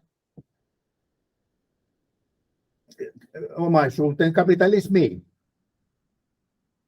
ja Kiinassa, Venäjällä ja Kiinassa, eikä valtavien markkinoiden avautuminen siellä. Sitten alettiin sen jälkeen rakentaa tiililtä ja toteuttaa Brzezinskin opin rakennelmaa. Carterin hallituksen kansallisen turvallisuusneuvonantajan mukaan niin Venäjä kuin Kiina tulisi kolonisoida. Sen kautta imperialismi pääsisi rikkaisiin luonnon resursseihin ja väestörikkaan työvoimaan sen riistettäväksi. Nämä ovat sellaisia projekteja, jotka ei voi toteuttaa rauhanomaisesti. Sen todisti Jugoslavian sota, joka oli Brzezinski opin pilottijakso. Siihen tarvitaan NATOa. The war in Europe has fermented for years, and it is by nature one that contains aspects of a world war. It is not merely a war between different nation states, but the worst form of class war. It is an attack by international capital against the global working class. The collapse of socialism in the 1990s had restored the production and ownership relations of capitalism. The return to capitalism was a process that did not and could not come to an end, because it happened at a time when the old and developed capitalisms in the West were already in a terrible phase of decline. Western world then concluded that the mere transfer of capital into private hands was not enough for the former socialist countries to be integrated into Western capitalism. The goal was not limited to massive privatizations and letting Russian and Chinese capitalists have their own national markets. Instead, they started to implement the Brzezinski doctrine step by step. According to the Carter administration's national security advisor, both Russia and China should be colonized. Through it, Western imperialists would have access to rich natural resources and a developed workforce to be exploited. These are the kind of projects that cannot be carried out peacefully. The same project was also put into action during the war in Yugoslavia, which was the pilot episode of the Brzezinski doctrine. NATO is essential for such a project of colonization. Tämä on perusmotiivi, miksi Naton ekspansio oli niin valtava Venäjän piirittämiseksi. Ukrainaa ja Suomea lukuun ottamatta kaikki muut Venäjän naapurimaat oli houkuteltu mukaan, milloin porkkanalla ja milloin kepillä. Afganistanin sotaretki, johon myös Suomi osallistui, on nähtävä tämän projektin osana. Ukrainan liittymisyritykset seurasivat eri vaiheita värillisistä vallankumouksista Maidanin vallankaappaukseen. Niiden tarkoituksena oli vaivihkaa Ukrainan liittäminen länteen sekä sotilastukikohtien perustaminen maan itäisen osaan. Itäisen osan, josta risteilyohjukset ennättävät Moskovaan muutamassa minuutissa. Nämä historialliset vaiheet on riittävä perustelu siihen, jos joku haluaa kumota ensimmäiset propagandavalheen NATOon liittyen. Suomen kansan tulisi päästä eroon illuusiosta, että muka NATO on puolustusliitto. NATO on imperialismin sotatyökalu globaali herruuden saavuttamiseksi. Liittymällä NATOon Suomi sitoutuu osallistumaan niin ihmishengillä ja kalustolla kuin taloudellisesti kaikkiin NATO-johtoisiin hyökkäysoperaatioihin. This is the main reason why NATO expanded in such scale and speed to encircle Russia. With the exception of Ukraine and Finland, all other neighboring countries of Russia were lured in either with carrots or sticks. The war campaign in Afghanistan, in which Finland also participated, must be seen as a part of this project. Attempts to lure Ukraine followed different phases, from the so-called Color Revolution to the Maidan coup. Their purpose was to quietly annex Ukraine to the west and to establish military bases in the eastern part of the country, from which cruise missiles could reach Moscow within few minutes. These historical facts are enough to refute the first major lie about NATO. The Finnish people should get rid of the illusion that NATO is a defensive alliance. NATO is a weapon of imperialism to achieve global domination. By joining NATO, Finland commits to participate in all NATO-led offensive operations, both financially and operationally. Toinen harha, jonka tulisi kumota, on se, että sodassa konflikti on eri kansallisvaltioiden välillä. Ukrainan sota ja lännen asettamat sanktiot Venäjälle kurittavat työväestöä Länsi-Euroopassa kasvulukujen huvittaessa, työttömyyden noustessa ja inflaation käsistä karkaessa. Samalla rangaistaan länsi-eurooppalaista pääomaa amerikkalaisen pääoman hyväksi. Sota ei kohdistu Putinin invasiota vastaan, vaan työväenluokkaa vastaan. Ja tämä pitää sisällään niin Ukrainan kuin Venäjän työväenluokan. Luokkataistelu Länsi-Euroopassa, mutta myös Suomen, Puolan, Baltian maiden ja muiden aggressiiviseen rintamaan kuuluvien maiden proletariaatti objektiivisesti kuuluvat Naton vihollisvoimien rintamalle. Tämä on toinen illuusio. Vastakkain on imperialismi ja työväenluokka globaalitasolla, Ukrainan työväenluokka mukaan lukien. Ihmishenkiä ja loukkaantuneita Ukrainassa on monissa sadoissa tuhansissa. Pakolaisia on yli 10 miljoonaa ja maa on kasa raunioista. An important misconception that should be dispelled is that this war is merely a war between nation states. The war in Ukraine and the sanctions imposed on Russia by the West are whips to discipline the working people in Western Europe, in a time when growth slows down, unemployment rises, and inflation gets out of control. At the same time, Western European capital is dragged down in favor of American capital. The war is not against Putin's invasion, but against the working class. And that includes both the Ukrainian and Russian working classes. It is assumed that the working class in Poland, Finland, and the Baltic states are on the side of NATO. This is another illusion.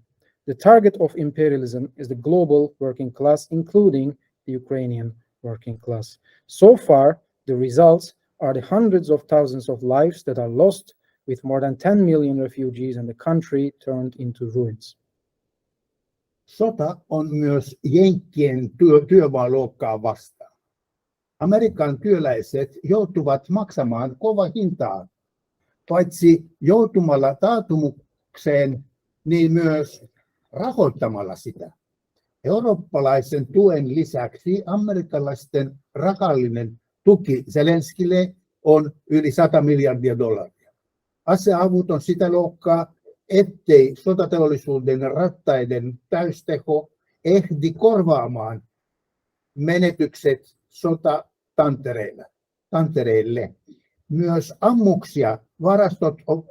ammuksista varastot ovat aivan tyhjiä. USA:n työväenluokka ja muut veronmaksajat rahoittavat imperialistisen sodan, mutta kun Zelenski kerjää investointeja jälleenrakennukselle, siitä tulee talousjätit hyötymään. The war is also against the working class in the US. American workers will have to pay a heavy price, not only by being caught up in the recession, but also by financing it. In addition to European support, American financial support for Zelensky is over $100 billion. The full power of the war industry's production cannot keep up with the losses on the battlefield. The stocks of ammunition are also completely empty. The US working class and other taxpayers finance the imperialist war, but when Zelensky begs for investment in reconstruction, it is the giant corporations who will reap the benefit. Tässä sodassa Ukraina toimii vain Naton edustajana. Suomeksi proxy war on sijaissota. Jätimonopolit kuin Goldman Sachs, BlackRock ynnä muut sellaiset ovat jo allekirjoittaneet tuotoisia sopimuksia Ukrainan hallituksen kanssa maan jälleenrakentamisesta. Kyseiset jätit käytännössä omistavat Ukrainaa. Yhdysvallat, Britannia, Puola, Suomi ja muut yli 30 maata ei sovi puolustuakseen Ukrainan suvereniteettia, vaan Venäjän murskamisen puolesta. In this proxy war, Tämä on kolmas illuusio. Venäjän jälkeen on sanottu, että vuorossa on Kiina. In this proxy war, Ukraine acts only as a representative of NATO. It is a well-known fact that corporations such as Goldman Sachs, BlackRock, etc., have already signed deals with the Ukrainian government for lucrative post-war reconstruction projects. These corporations practically own Ukraine. The United States, Britain, Poland, Finland, and more than 30 other countries are not at war to defend Ukraine's sovereignty, but to crush Russia. This is the third illusion. After Russia, it will be China's turn. Vuoden 2008 romahduksen jälkeen kapitalismi on yrittänyt siirtää traagiset seuraamukset lähitulevaisuuteen.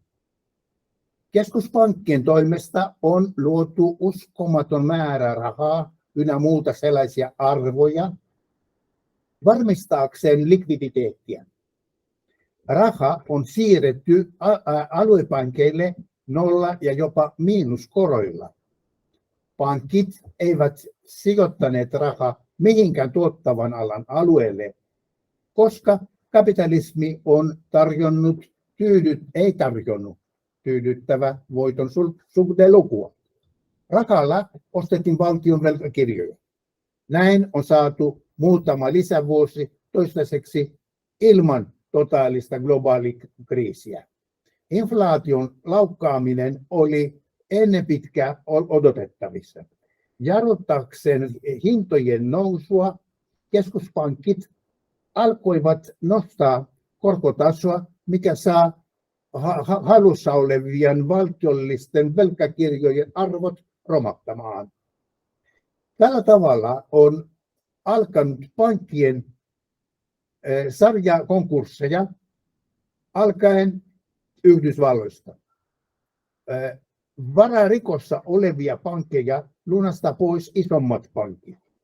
Tällä tavalla pysäytetään pankin konkurssin välitöntä seuraamuksen leviämistä, mutta samalla lunastetaan kyseisten pankkien konkurssiin johtaneita syitä. Kunnes lopulta käy niin kuin vuonna 2008, jolloin Lehman Brothers oli liian iso lunastettavaksi. Inflaatio, taantuma, työttömyys ja muut kansantalouden vitsaukset eivät johdu sodasta tai Putinista, joskin sota on nopeuttanut jo ennen sitä käynnissä olevia prosesseja. Sota kriisin syynä on neljäs illuusio. Since the crash of 2008, capitalism has tried desperately to postpone its tragic consequences. An incredible amount of money and other financial assets have been created by central banks to ensure liquidity. The money has been transferred to regional banks at zero and even negative interest rates. Banks did not invest money in any area of productive industry because no sector could yield satisfactory rates of profit. The money was used to buy government bonds, and this is how we got a few more years so far without a total global crisis. Galloping inflation was expected before long. In order to curb the rise in prices, central banks started raising interest rates, which causes the value of government bonds in their possession to collapse. In this way, serial bankruptcies of banks have started, starting with the United States. Failed banks are being bought out by bigger banks. In this way, the symptoms are covered up while the sickness gets worse. This can go on until the inevitable collapse, as it happened in 2008 when Lehman Brothers was too big to buy out. Inflation, recession, unemployment, and other scourges of national economy are not caused by the war or by Putin, although the war has accelerated the process already underway. War as the cause of the crisis is the fourth illusion. Yksi propagandavalhe on se, että konfliktissa vastakkain on demokratia versus Putinin diktatuuri. Suomi siis siinä on demokratian puolesta. Zelenski nousi valtaan vaalien kautta lupaamalla, että panee päätepisteen sodalle. Vaalit oli kaikkea muuta kuin vapaat ja demokraattiset.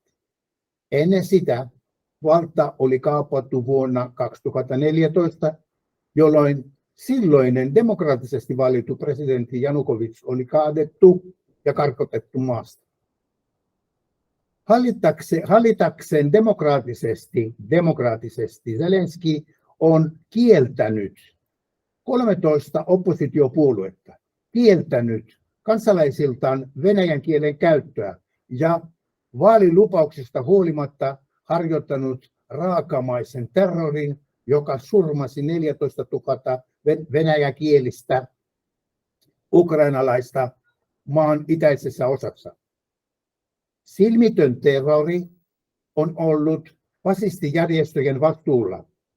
Natsijohtaja Banderasin, oikeistosektorin, ja kansainvälisen Azov-uusnatsipataljonan hyvin koulutetut murhaajat pommitti itäistä Ukrainaa 8 vuoden aikana. Fasisteille järjestelmä on tarjonnut avainpaikkoja valtion turvallisuuden virastoille ja sotaministeriölle. Tällä tavalla imperialismi kokeilee uutta tapaa siirtää valtaa äärioikeiston käsiin. Samanaikaisesti Ukrainassa koulutetaan muualta, myös Suomessa, tulleita fasisteja. Sillä tavalla imperialismi kouluttaa valmiiksi sotatantereilla joukkoja, joita voisi käyttää myöhemmin eri maiden luokkataistelussa sitten, kun vastakkainasettelu kärjistyy. Näin voi selittää, miksi Suomen demaripääministeri meni Zelenskin kanssa laskemaan kukkia kaatuneen fasistijohtajan kuolinarkulle, että Ukrainassa Suomi olisi puolustamassa demokratiaa. Se on 5. harhakuva. One major lie about the war is that it is about democracy versus Putin's dictatorship. In this fairy tale, Finland stands with democracy. Indeed, Zelensky came into power by promising everyone that he would find a peaceful solution to the conflict, but the elections themselves were anything but democratic. Prior to the elections in 2014, the democratically elected President Yanukovych was overthrown and expelled from the country with a US-backed coup in order to rule democratically. Zelensky has banned 13 opposition parties, including the largest opposition party at the time. There were restrictions on the use of Russian language, and despite election promises, his government oversaw the brutal terror that killed more than 14,000 Russian-speaking Ukrainians in the eastern part of the country. Senseless terror has been a common tactic of fascist military units.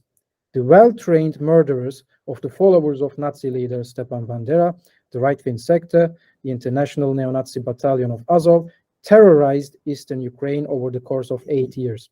For the fascists, the government let them access to key positions in the state security agencies and the Ministry of War. In this way, imperialism has been trying out a new way of transferring power to fascists. At the same time, fascists from elsewhere, including Finland, are being trained in Ukraine. In that way, imperialism is already creating soldiers with real battlefield experience to be used elsewhere in other conflicts. This can explain why the Prime Minister of Finland went with Zelensky to lay flowers on the coffin of a fallen fascist leader. That Finland is trying to create democracy in Ukraine is the 5th illusion. Nato ei värvännyt Suomea riveihinsä, koska maa tarvitsee suojelua. NATO-motiivina on se, että Suomi voisi olla seuraavan sijaissodan alullepanija, mikäli NATO päättää eskaloida konflikti Suomen ja Baltian alueelle. Suomessa ja myös kaikkialla lännessä on suljettu venäjämieliset tiedotuskanavat. Sen lisäksi on noudatettu absoluuttinen itsesensuuri kotimaan välineistä, jotka yhä enemmän muistuttavat toinen toista. Uutiset nyky-Suomessa on täynnä sotapropagandaa. Siinä virtaa fake-uutisia ja valetodellisuuksia. Yksi 6. illuusio on se, että Suomi voi erota Natosta koska tahansa se niin tahtoo. NATO did not recruit Finland into its ranks because the country needs protection. NATO's motive is that Finland could be the initiator of the next proxy war if NATO decides to escalate the conflict to Finland or to the Baltic region. In Finland and also elsewhere in the West, pro-Russian media channels have been closed. In addition to that, absolute self-censorship have been observed in the domestic media, which is becoming increasingly uniform. The news in Finland today is full of war propaganda. There's a flow of fake news and false reality. A 6th illusion is that Finland can leave NATO at any time. Ja nyt vähän konkreettisemmin jäsenyyden hinnasta. Jäsenyyden hinta voisi arvioida luokittelemalla sitä 3 tasolle. Yksi on talous, toinen on poliittinen taso ja 3. on geopolitiikka. Talous. Ensin talous. Talous Natolle varustamiselle ja Ukrainan osoitetulle tuille meidän eliitillä riittää rahaa. Uuden oikeistohallituksen ohjelma pitää sisällään ennätysmäärä leikkauksia. 6 miljardin leikkaukset ja säästöt vaalikauden sisällä onnistuisi saamaan lävitse vain romuttamalla kaikkia toisen maailmansodan jälkeisen ajan saatuja etuuksia. Ensimmäisenä leikatuskirveen tähtäimessä on työttömyysturvaa, etenkin ansiosidonnainen. Now let us break down the impact of NATO membership. The price or the cost of membership could be classified into 3 categories: economy, politics, and geopolitics, and we will start with economy. There is no shortage of money when it comes to NATO and aid to Ukraine, but the new right-wing government's program includes a record number of cuts. The cuts and savings of 6 billion could only be achieved by scrapping all the benefits of post-World War II period. Unemployment insurance is the first to be axed, especially the earnings-related unemployment insurance. Kaikki Petteri Orpon vetämiin hallitusneuvotteluihin osallistuvat puolueet ovat valmiita asumistuen leikkauksiin. Asumistuen saajia on noin 400 000 perhettä. Niistä 40% on opiskelijoita. Vuonna 2017 opiskelijat olivat siirretty yleisen asumistuen piiriin samalla kuin opinnoista tehtiin velkavetoista. Työtä tekevien opiskelijoiden määrä aikaisemmin kasvoi näin rajusti kuin vielä oli tehty ansiotulovähennys. Asumistuki on matalapalkkatukea työnantajille. Kun työläinen saa asumistukea, työnantajan ei tarvitse tehdä palkankorotuksia ja työläinen tulee juuri toimeen. Jos vielä leikataan sosiaaliturvaa ja eläkkeiden indeksit, ja kun inflaatio on yli 7 ja elintarvikeissa yli 14%, suuri määrä kansasta, AY-liike, myös pienyrittäjät nousevat hallitusta vastaan. All parties participating in the government negotiations led by Petteri Orpo are ready for housing benefit cuts. There are around 400,000 families who receive housing allowance. 40% of them are students. In 2017, the welfare support for student housing was reduced drastically and higher education support turned into loans. The number of working students thus increased drastically. Housing allowance is a low-wage allowance for employers.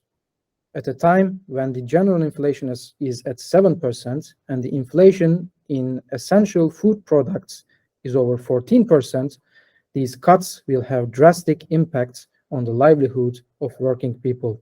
In addition, cutting the housing benefits will create an upward pressure on wages, which will strongly impact smaller businesses.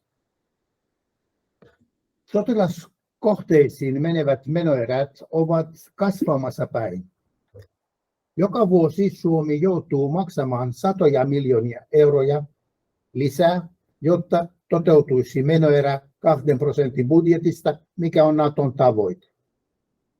Maksumieheksi tähän on suomalaiset veronmaksajat, maan vuotuinen budjetti ja kaikki leikkauksista syntyneet säästöt. Pelkästään tähän asti Ukrainalle osoitettu tuki nousee reilusti yli miljardin euron. Sotamateriaalia siitä on 990 miljoonaa euroa.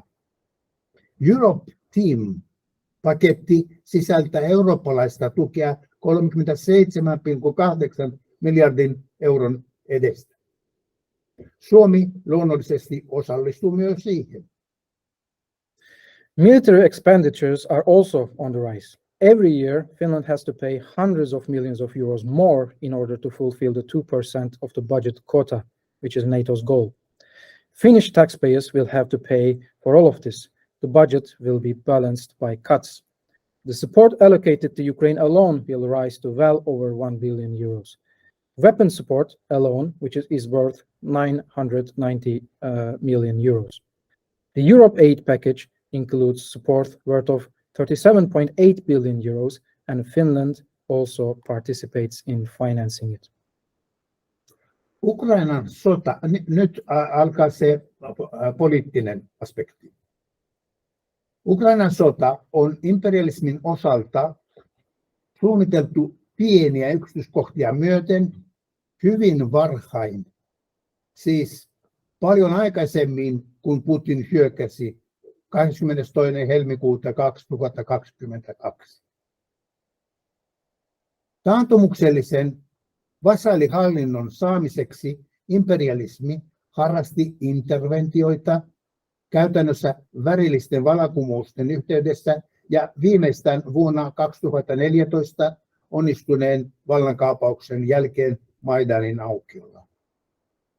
Saksan entinen liittokansleri Angela Merkel on myöhemmin tunnustanut, että Minskin 2 sopimusta oli solmittu ei rauhatavoitteissa, vaan sen vuoksi, että piti pelata aikaa, jotta Ukrainan sotavoimat ehtisivät valmistautua paremmin Venäjän vastaiselle sodalle.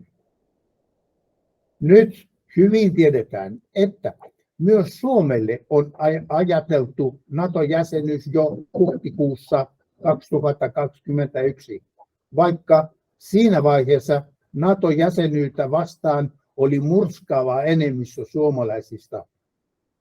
USA on Suomen kohtalosta päättänyt toisin. Now we move on to the second aspect, which is politics. The war in Ukraine was planned down to the smallest details very early by imperialists, much earlier than when Putin attacked on February 2022. In order to create a reactionary vassal regime, imperialism engaged in interventions, and it was deeply connected with color revolutions, including the latest one, which is the 2014 coup in Maidan Square. The former Chancellor of Germany, Angela Merkel, has later admitted that the 2 agreements in Minsk were not done in pursuit of peace, but to buy time so that the Ukrainian military could be better prepared for the war against Russia. It is now well known that NATO membership was also considered for Finland as early as April 2011. 21. Okay, it's 21. Even though at the point the overwhelming majority of Finns were against NATO membership. Yet the US has decided differently on the fate of Finland. Ensiksi, ennen kuin sota alkaisi, piti lähettää Putinille selvän viestin siitä, että Suomesta ja Ruotsista tulee Naton jäsenmaita ja Itämerestä tulee imperialismin sisäinen järvi. Faktoihin perustuen Washington Postin toimittaja David Ignatius kertoi, että työt Suomen ja Ruotsin jäsenyyden osalta olivat aloitettu juuri silloin.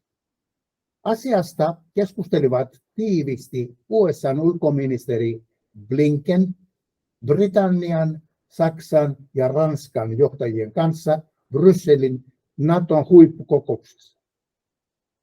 Lokakuussa 2021 Yhdysvallat onnistui saamaan tiedustelutietoa Venäjän armeijan ryhmittäytymisestä Ukrainan rajan tuntumassa. Lisää yksityiskohtaisia tietoja USA jakoi liitolaisilleen G20-maiden kokouksessa lokakuun lopulla.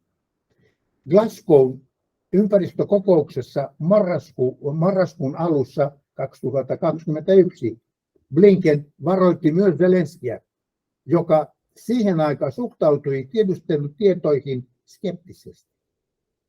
Ignatiuksen mukaan silloin alkoi Sauli Niinistön kosiskelu.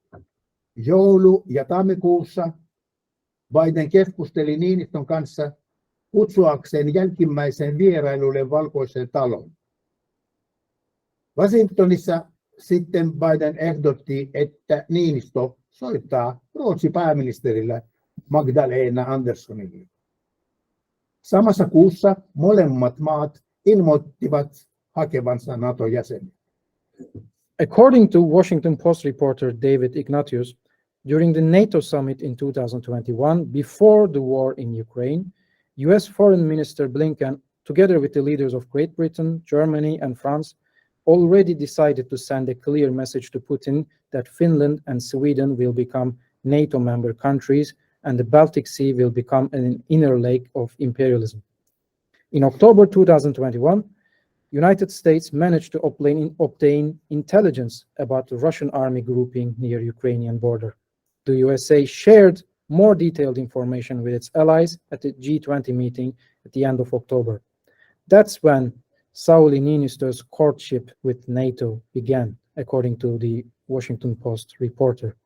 In December and January, Biden talked with Niinistö to invite the latter to visit White House. Then in Washington, Biden suggested Niinistö to call Swedish Prime Minister Magdalena Andersson, and in the same month, both countries announced that they would apply for NATO membership. Venäjä on alkanut mitätöidä suomalaisten viisumeja raja-asemillaan. Vaalimaa ja Nuijamaa asemilla suomalaisia on käännytetty ja niille on vihjattu mahdollisuus saada vankilatuomioon, jos saadusta mitätöity leimasta huolimatta yrittää toista kertaa laittomasti maahan. Länsi on aikaisemmin jäädyttänyt venäläisten tilit länsimaisissa pankeissa. Russia has begun to invalidate Finnish visas at its border stations.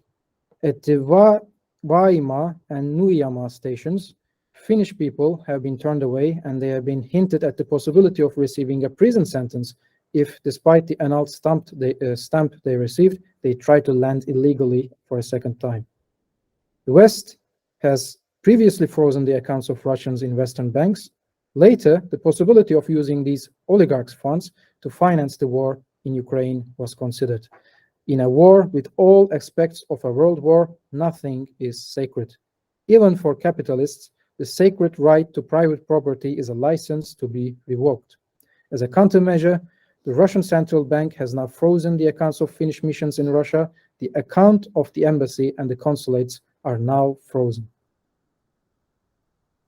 Uusi oikeistohallitus Suomessa suunnittelee muutakin kuin leikkauksia sosiaalivaltioon.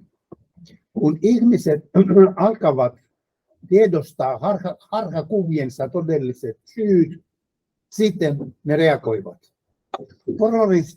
Porvarivaltion on puututtava siihen ajoissa.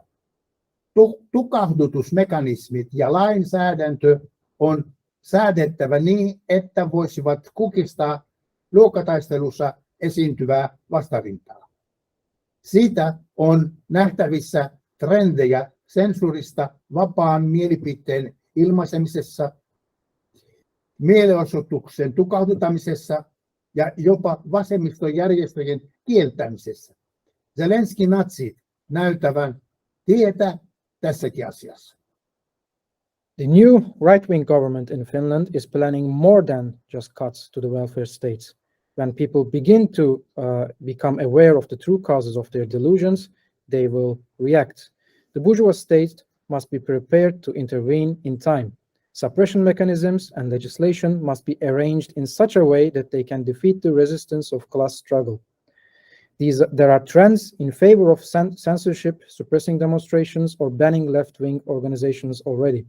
Of course, Zelensky's Nazis lead the way on this matter. Tähän asti Suomessa osoittakseen mieltä ei tarvittu viranomaisten lupia. Erdoganin hyväksyntää Suomen NATO-jäsenyydelle mobilisoi kadulle mielenosoittajia. Sultaania esittävä nukke oli aktivistien, militantien rekvisiittaa, joka oli poliisin toimesta takavarikoitu ennen kuin sitä ehdittiin edes nostaa pystyyn. Perusteeksi keksittiin uusi termi siitä, kunnianloukkauksen aikominen. Helsinki ilman natseja mielenosoituksessa oli kielletty kaikki kurdien tunnukset, samalla kuin Ukrainan lippu liehui siellä ja niin kuin myös kaikkien virastotalojen katolla, myös tämän kirjaston edessä. Ennen kuin uusi oikeistohallitus on edes muodostettu, kaikki ilmaisimet näyttävät siltä, että poliisijohto on rajoittamassa julkisia kokoontumisia. Samanlaisia suuntauksia on muuallakin Euroopassa. Pienestä vastarinnan teosta toimitaan ehdottoman vankeuteen. Until recently, you didn't need permission from authorities to demonstrate in Finland. Erdogan's acceptance of Finland's NATO membership mobilized protesters on the streets. The doll representing the Sultan was a prop for the demonstrators, which was confiscated by the police before it could even be lifted up. A new legal term was invented for it, intention of defamation. At the Helsinki Without Nazis demonstration, all Kurdish symbols were banned, while the Ukrainian flags were abundant in the demonstration as well as on the roofs of all the public buildings. Before the new right-wing government is even formed, all indicators seem to be that the police is restricting public gatherings. There are similar trends in other parts of Europe, such that small acts of resistance are penalized very harshly. Ja nyt se viimeinen osio, geopolitiikka.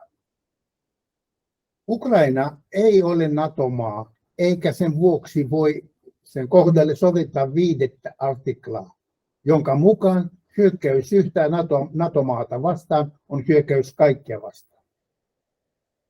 Sen liittyminen NATOon on mahdollinen vasta sodan jälkeen ja mikäli imperialismi voittaa sen. Zelenski on kuitenkin monessa otteessa, muun muassa Helsingin vierailunsa aikana, lausunut taikasanat turvatakuista. Olematta Naton jäsen, Ukraina vaatii lisää vakuuksia ja käytännössä Naton avointa sekaantumista sotaan. Nato joka tapauksessa osallistuu sotaan monella tavalla ilmankin 5. artiklan sovittamista. Yksityiskohtia turvatakuiden sisällöstä on pyritty salaamaan. Liettuan Naton huippukokouksessa heinäkuussa Vilnassa Naton imperialistit keskustelevat siitä, että tuetaisinko Ukrainaa aiempaa vahvemmalla tuen antamisella. Siellä avautui siis Pandoran lipas, josta pääsee kaikki historian kirroukset irti. Sillä turvatakuupaketti on 5. artiklan sovittamista toisella nimellä. Vilnassa annetaan Ukrainalle ainakin samanlainen status kuin Suomi ja Ruotsi saivat ennen NATO-hakemuksensa hakemista. Zelenski ei ole vaatinut suomalaisia sotilaita Ukrainaan taistelemaan. Rivien välistä voi kuitenkin lukea, että Suomen aktiivisempaa osallistumista konfliktiin voi ajatella niin, että suomalaiset osallistuisivat sotaan muualla, mikäli NATO päätä eskaloida sotaa sinne. Now we move on to the third and final aspect, geopolitics. Ukraine is not a NATO country, and therefore the 5th article that says an attack against a member state is an attack against all member states does not apply. its accession to NATO is possible only if imperialism wins the war. However, Zelensky has already uttered the magic words of special security guarantees. Not being a NATO member, Ukraine demands additional guarantees and NATO's open interference in the war. In any case, NATO participates in the war in many ways, even without agreeing to the fifth article. Efforts have been made to conceal details of the content of this support. At the Lithuanian NATO summit in Vilnius in July, NATO imperialists will discuss further increasing this support. That's where Pandora's box opens, because the guarantee package is an adaptation of the fifth article in another name. In Vilnius, Ukraine will be given at least the same status as Finland and Sweden had before they applied for NATO. Zelensky has not demanded Finnish soldiers to fight in Ukraine. However, you can read between the lines that Finland's more active participation in the conflict can be thought of as Finnish people participating in a war closer to home if NATO decides to escalate the war there. Suomen budjeteille aiheuttavien lisäkustannusten ja henkilöstötarpeiden lisäksi Suomen armeijalle aiheutuu toinen piilevä kustannus. Toistaiseksi Suomella on suvereni asema omaa puolustusta varten, mutta NATOon liittyminen merkitsee, että armeijan on sopeuduttava NATOon, mikä selkeällä kielellä tarkoittaa sen omaksumista ja assimilaatiota. Suvereeni Suomen armeija lakkaa olemasta ja sen tilalle tulee NATOn armeijan Suomen haara, jota hyödynnetään imperialistisissa sodissa kaikkialla maailmassa. In addition to the added cost to Finnish budgets and additional personnel demands, there is another hidden cost to the Finnish army itself. So far, Finland had a sovereign army for its own defense, but NATO accession implies that the army must adapt itself to NATO, which in plain language means it will be absorbed and assimilated. The sovereign Finnish army will cease to exist and will be replaced by the Finnish branch of the NATO army, which will be utilized in imperialist wars everywhere in the world. Ehkä vaarallisin NATO-jäsenyyden hinta on se, että Suomi tulee isännöimään NATOn ydinasetukikohtia. Jos NATOn suunnitelmat tällaisten aseiden asentamisesta Ukrainaan epäonnistuivat, on hyvin todennäköistä, että seuraavat uhrilampaat olisivat Suomen kanssa toteuttamaan, mihin Ukraina ei pysty. Päinvastaisista väitteistä huolimatta nämä ydinaseet eivät ole puolustavia, vaan ne on suunnattu Venäjää kohti uhkana ja provokaationa. Sodan eskaloituminen Suomeen merkitsisi silloin ydinmaailmansota. Tämä on kohtalo, josta meidän on tehtävä kaikkemme varmistaaksemme, että se ei toteudu. Tämä on kohtalo, jonka Suomen NATO-jäsenyys tuo meidän kosketusetäisyydelle. And perhaps the most dangerous cost of NATO membership is the fact that Finland will be host to NATO bases with nuclear weapons. If NATO's plans to install such weapons in Ukraine fails, then it is very likely that the next sacrificial goats would be the Finnish people, to accomplish what Ukraine could not. Regardless of the claims to the contrary, these nuclear weapons are not defensive, but are directed towards Russia as a threat and provocation. An escalation of the war to Finland would then imply a nuclear world war. This is a fate we must do our utmost to make sure doesn't come to pass, and this is a fate that NATO membership of Finland brings us within touching distance. Kuten alustuksen alussa todettiin, tämä on luokkataistelu ja luokkasota maailman työväenluokan ja kapitalismin kautta imperialismin välillä. Kaikki muut vastakkainasettelukuviot ovat harhaanjohtavia ja levittävät pessimismiä ja hämmennystä. Historian subjekti on luokka, joka ei omista tuotantovälineitä ja silti tuottaa kaiken vaurauden yhteiskunnassa. Vallankumouksellisten kommunistien tulisi tehdä työtä sen puolesta, että proletariaatin tietoisuus kasvaa ja kehittyy siihen tasoon, että se voi ymmärtää tosiasiat. Johtopäätös tästä on se, että vain kansa voi pelastaa kansan.